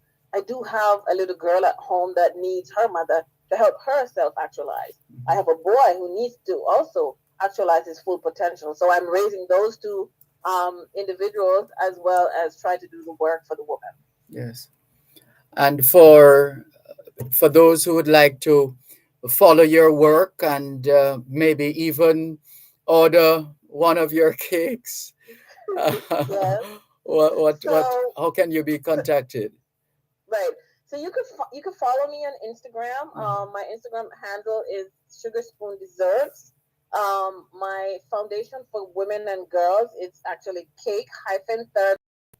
So it's a Cake Therapy Foundation. So I also have an email address. It's www.sugarspoondesserts.com, and the foundation is cake-therapy.org. My book, you can also find that. It's now available on Amazon.com, and it's also available at Barnes and Noble. Well, it has been a real inspiration listening to your story here on both sides of the story, Altricia. Well done. And we wish you all the success that life has to offer. Thank you. Thank you so much. Thank you for lifting me up, and thank you for seeing me. I really appreciate that. And thank you for being you. Yeah. All the Thank you. best. Take care. Thank you so much. You're welcome. Bye bye. That's baker and author Dr. Altricia Foster sharing with us her story on this afternoon's edition of Both Sides of the Story. There's more after the break.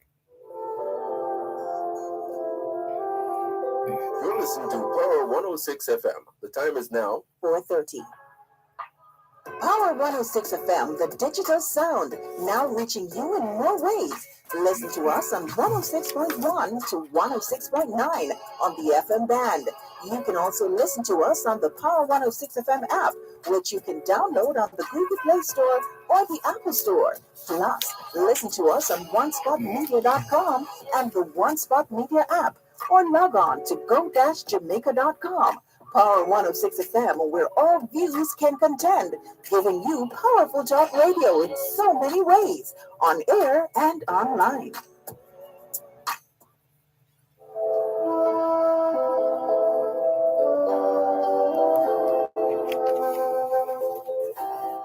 ¿Qué hora es en español? Son las 5:29. ¿Quelle heure est-il en français? Les 5:29. Science, TDN 5点 cha R 19分. 29 minutes to 5 o'clock in the afternoon here at Broadcast House, 32 Lyndhurst Road, Kingston 5, St. Andrew, Jamaica. Do you know where your children are? Are they where they're supposed to be? Doing what they're supposed to be doing? It's a good time to check up on the children. A good time for us to check up on with more here on your program, Both Sides of the Story. Power 106 FM, still streaming live on the Gleaners website, go-jamaica.com. Taking your calls on 876-922-4112-5. Lots of WhatsApp messages to be cleared, and we're going to try our best. Here we go. Starting with this one from Crocs in Black River. He says, greetings. We have seen where the alleged DPP has inserted herself into the dispute between the JLP administration and the Integrity Commission. But I am yet to hear a peep out of her on the fact that a man who was on a charge for murder absconded without a trace on the day of his trial, seemingly without any interest on the part of the police to find him. This is where her interest should lie, from Crocs in Black River. Thank you very much, Crocs in Black River, for your message. This one says, Mr. Malcolm, CNN and BBC will mislead you about the mutiny in Russia, and Neville is correct. There is an ex-US Army General, Colonel Douglas McGregor, who gives a daily and undiluted update. How can you be so sure, though? I'm just saying, undiluted update on the Ukraine-Russia war on YouTube. I stopped listening to CNN, BBC, and a few other stations in relation to the Ukraine-Russia war, because if you follow them, one would believe that Ukraine would have won the war a long time ago. These stations and the West told us that Russia was the aggressor, but they failed to let the West know that Russia went into the war because Zelensky was booming and killed thousands, or did you mean bombing? Is that what you wanted instead of what you wrote here? And killed thousands of Russians in the Donbass region. USA installed Zelensky. Zelensky should be charged for crimes against humanity. Mr. Malcolm, please tell Willie and others that the Earth is tilted at an angle of 23 degrees, which gives us the seasons, and the Earth goes around the sun at a speed of 1,000 miles per hour. This rotation gives us the rise and setting of the sun. All planets rotate around the sun. God is so great and awesome. And this is from Patrick. Thank you very much, Patrick, for your messages. Let's make sure, Patrick. All right, I think we're going to save this connection. Right. Thank you very much, Patrick, for your message or messages. Let's go to this one. Jamaica Love says, bless up, teach, still crying for the 8-year-old. Yes, indeed. That tragedy. Another message. Yes, Mr. Dervan would also like to ask Mr. Golding, the opposition leader, if when he wins the next election, if the hospitals will be better stocked with drugs. Will I be able to see a doctor in reasonable time if I visit the hospital? Will we have less bad roads? Will he repair far more police stations and fire stations? Will the citizens of Jamaica feel safer? Mr. Dervan, I don't hear Mr. Golding saying anything about these things. Why should we jump out of the not so bad frying pan into the fire? Asks Miss Dell. Del Mignot, thank you very much for your messages. Here's another. Sir Dervan, it is great to have the police involvement in the torch run. This will remove some of the negative and stains some of these negatives and stains some of these policemen and women have done to the citizens of Jamaica. I can remember the beating of an Old Harbor citizen last week. You would know how to deal with that, though, wouldn't you? You know the approach to take.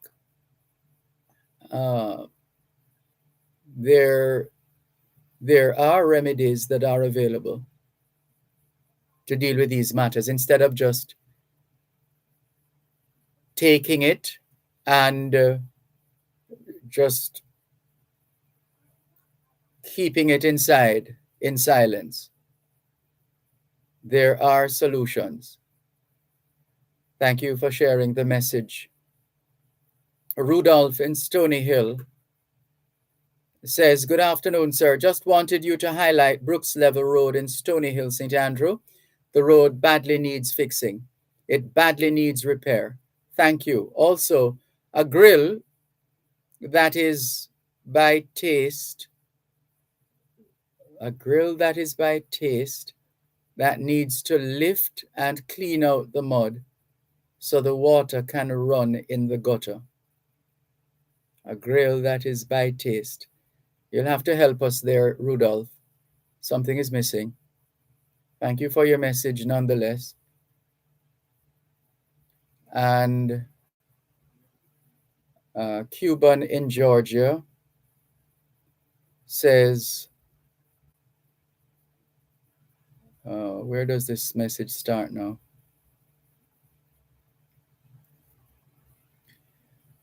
Oh, we're not sure where to start, Cuban in Georgia. Send us a message to tell us where to start, because this just looks like a lot of words, quite frankly.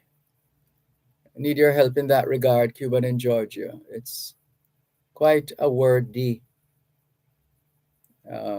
series of messages. But thank you nonetheless.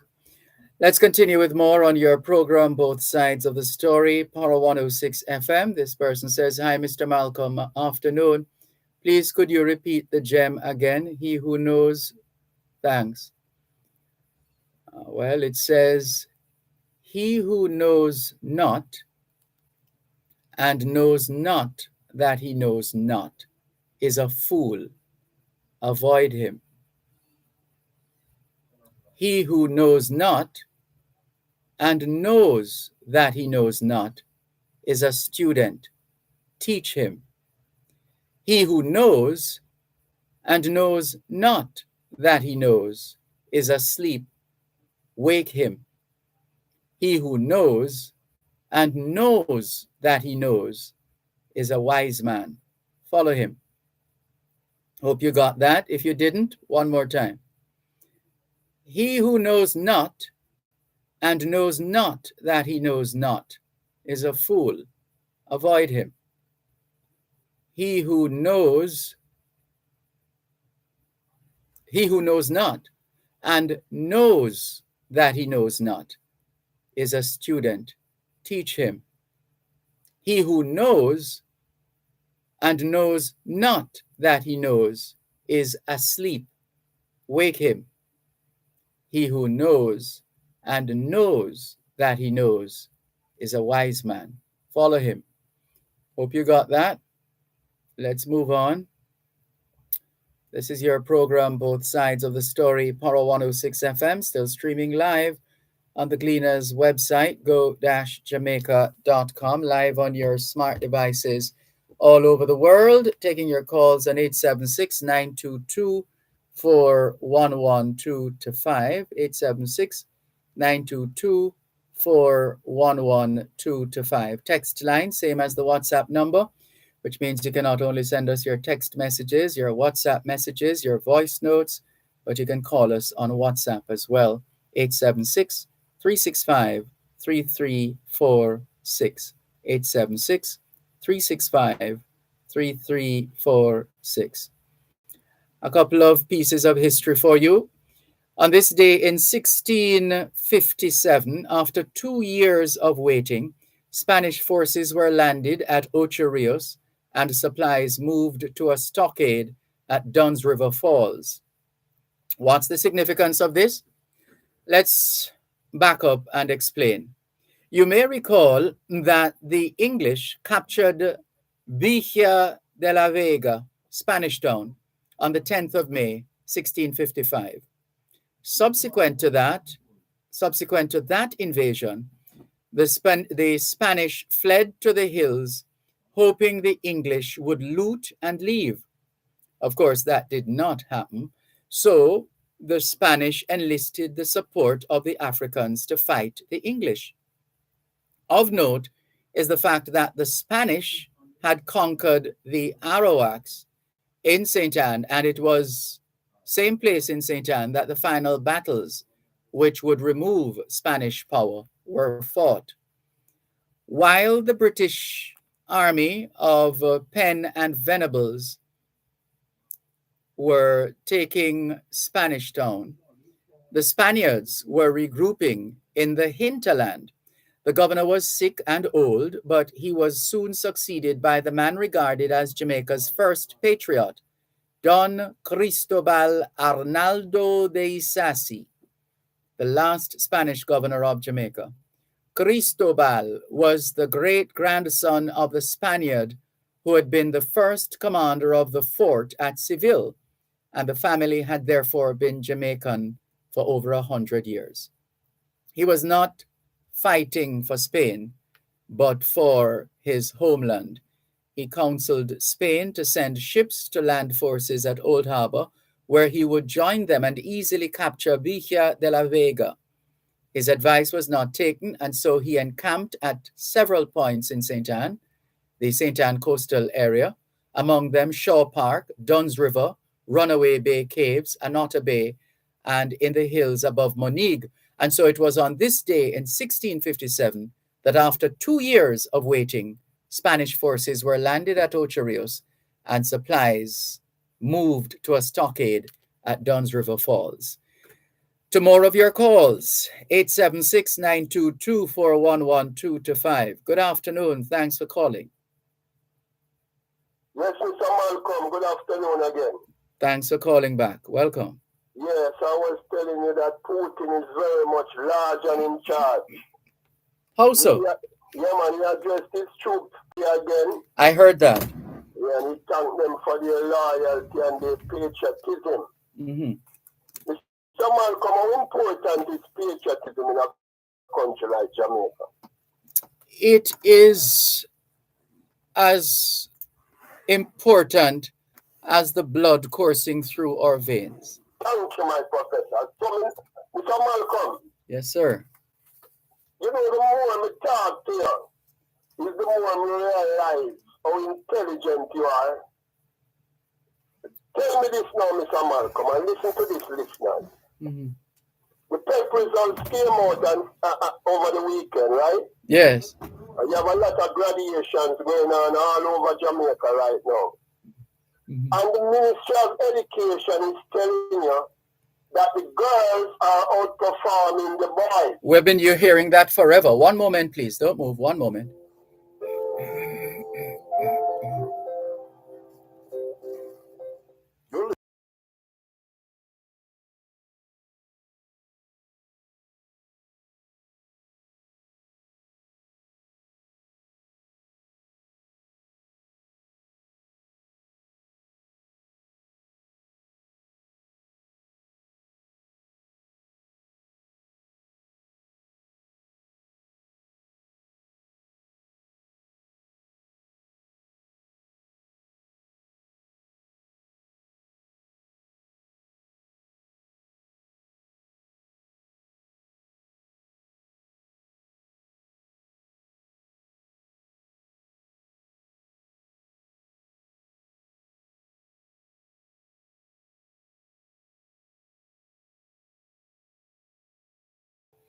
Thanks for holding. Something popped up as we were talking. A story on the Gleaner's website, the Jamaica-Gleaner.com. It says, Putin says aborted rebellion played into the hands of Russia's enemies. Yes, yes. He's sending this message to the Americans and those of NATO. 13 times them trying to kill Vladimir Putin. But he was addressing Russia, though. Yeah, he was addressing the Russian people. Mm-hmm. One thing with the Russian people, you know, Mr. Malcolm, mm-hmm.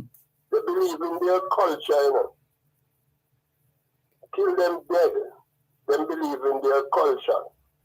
And you see the state of this world, Mr. Malcolm, don't it is a clear and pleasant danger when women are brighter than men in a country like Jamaica, Mr. Malcolm? I would like to think that the individual's mental capacity develops according to how that individual is socialized. I really don't draw the line on sex, which is male or female or gender. You know, one of my bitter experience in my life, you see, is the fact that my spouse have more money than I do. Or you find that problematic? Yes, Mr. Malcolm. How come? Well, whatever happened to the two became one and spent the rest of their lives trying to figure out which one? You know, when it comes to certain decision making, yes, it's like you have to give more leverage to the female because she have the lion's share, and it caused some form of inferiority on my part. But it shouldn't. The two are one. You are together. You enjoy particular emotional emotional attachments and so on. And I don't think do you think she has a problem with it? Sometimes when we have to make certain decisions, Mm-hmm. and I said, no, not that way, and she said, yes, that way, does cause a little bit of uneasiness. Yeah. Probably my imagination. Well, they might not be right all the time, but most of the time they seem to get it right. So in terms of our weak economic structure here, Mr. Malcolm, we're only a lot of people live in common law life.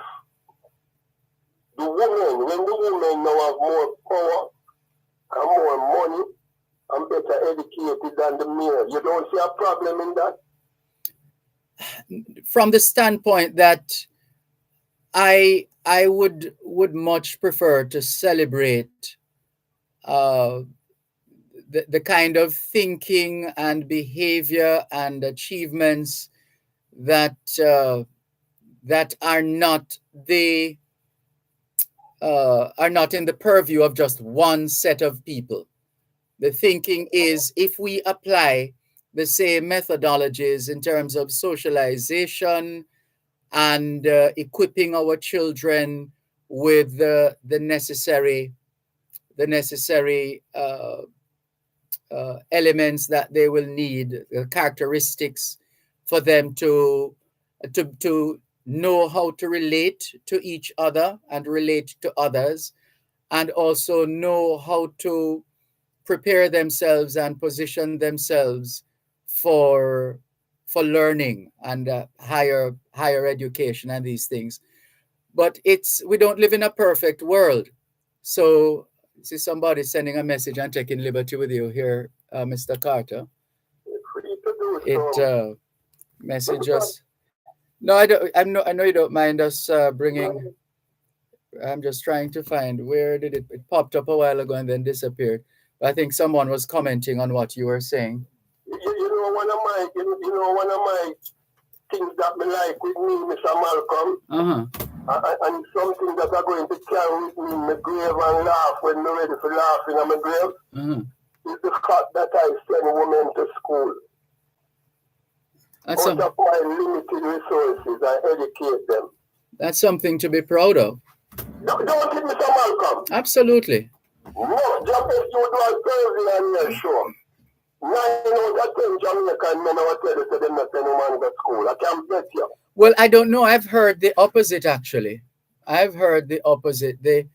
Because we say a lot, we talk a lot about the disparity in terms of education, especially higher learning. The females are likely to go much farther than the males. But then we forget that in a number of instances, and we're not taking away from the female's success, but in a number of instances, the female's professional development is being funded by males. Thank you, Mr. Malcolm. We can't excuse that piece. That's a part of the equation. Yeah, and I tell you, I always remember something that Miss Mervis said to you on the program. That when you're in a relationship, you must reciprocate the love. Of course. Yeah, and I get a lot of reciprocation from her. And it does make me feel rewarded, you know, Mr. Malcolm. Yes. Because even when I do have any money, I know that once she have money, everything will run smooth same way. Yes. Let me just share that message that popped up while you were talking. So this person says, poor Neville, he should have found that out while dating. For us ladies, we buy the car we need versus what we can afford. Education is key, my father said. Before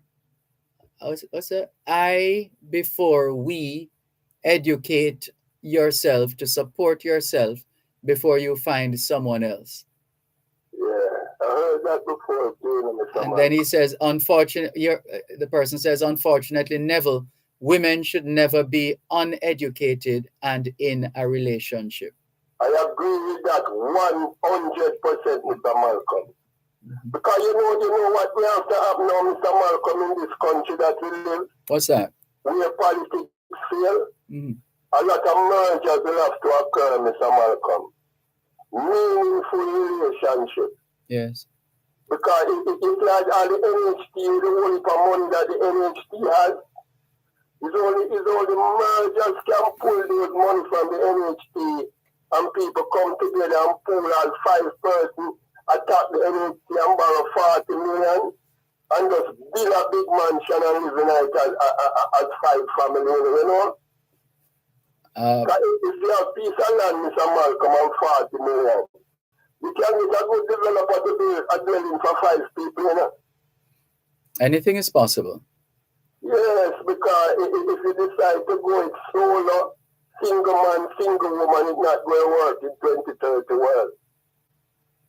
Last thing I want to ask you, Mr. Malcolm. Yeah, it sometimes gets lonely, doesn't it? Mm. Yes, Mr. Malcolm, especially in your wall. Mm-hmm. Because you're going to need tender loving care, you know, Mr. Malcolm. At that time more than any other time. Talk to me, the Professor, Mr. Malcolm. You know that the head of our army is a woman, is a woman. Yes. But that woman has never been introduced formally to the Jamaican people in the media. For what it's worth, she did an interview on Profile and she has done interviews subsequent to that. Oh, she has, I must look up the profile. Yeah. I just talk about that. You have 932 states on YouTube, Mr. Malcolm. Really? 932. And you know, sometimes when you speak, I just go back and browse through some of them. Okay. You have a lot of legacy here, Mr. Malcolm. And I tell you again, and I'm going to tell you this. As we get nearer to the election, the general election in Jamaica, you, Mr. Malcolm, you will have to come on the street to help to educate the Jamaican people as to the best decision that we have to make for the future of this country, you know. Especially when it comes on to financing, you know, Mr. Malcolm. Well, we have to do what we have to do. Yes, and, and we as a subscriber to your program, you have 1,490 subscribers on YouTube. We have to pull you out of the studio one year or the other because you see the money part of our economy, the politicians are overpaid, you know, Mr. Malcolm. And the real workers on the ground, we have to know how them can get a share of this money and have a formula that I can put on your program, you know, Mr. Malcolm. A very easy formula, you know. Well, it goes back to something we have been saying for some time now, that we need to take another look. And this was even before, we've been saying it before the public sector salary issues, that we needed to take a look at how we compensate people in this country and help to raise the standard of living, etc. We've been saying that, but the extent to which that has been done, I mean, outside of what the public sector salaries disputes and negotiations have I don't want to say coughed up, but you get the picture. We have done very little in that regard. So that's why so many people are still struggling. We haven't updated our value, our sense of value. It's like we don't pay people for performance, we pay them for status. Unfortunately, in too many instances. Thank you, Professor. But the conversation will continue. And I thank you for your program, Mr. Malcolm, and may your food basket never empty. Thank you very much for the call. All the best. Take care. This is your program, Both Sides of the Story, Power 106 FM, still streaming live on the Gleaners website, go-jamaica.com. Derek Morgan says it's unbalanced, in reference, I would imagine, to the country's approach to remuneration and related matters. Thank you very much for your message. Let's go over to WhatsApp. Oops, look at the time. We're almost out of time. Salah says, Miss Dell, she needs to go back to sleep. Does Miss Dell know how many people have died because of negligence on the part of the JLP government.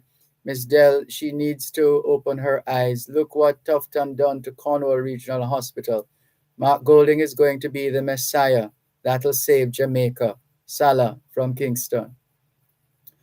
Dervan, I think that oh no, that was yesterday. Let's go to another message. There are a lot of messages popping up now, but it's where we have to go. Dervan, please give my number to Neville Carter, and that's from Patrick. We'll do our best to send the number. And this one, my parents told me not to send any woman to school, whether wife or girlfriend. They should educate themselves. I will assist, but not to totally responsible for their schooling. Arlene Clark says, hello, Dervan. Tell Neville that together we all achieve. Teamwork is very important. And we're just jumping quickly because we haven't been able to read all the messages. And remuneration, far too much curry favor, says this person. We'll try to read the rest of messages another time. Can we thank you once again for the privilege of serving you on yet another edition of your program, Both Sides of the Story, for today, Tuesday, the 27th of June, 2023. The moving finger writes, and having writ moves on, nor all your piety nor wit shall lure it back to cancel half a line, nor all your tears wash out a word of it. All things being well, Both Sides of the Story returns tomorrow afternoon, 2 to 5. We'll be covering the Road Safety Expo, I believe, at the S supermarket area in the parking lot there, and also in the hotel itself, the Spanish Court Hotel. Thanks, everybody. Catch you tomorrow. Take care.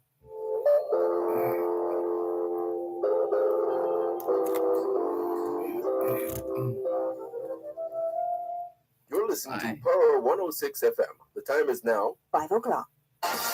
News.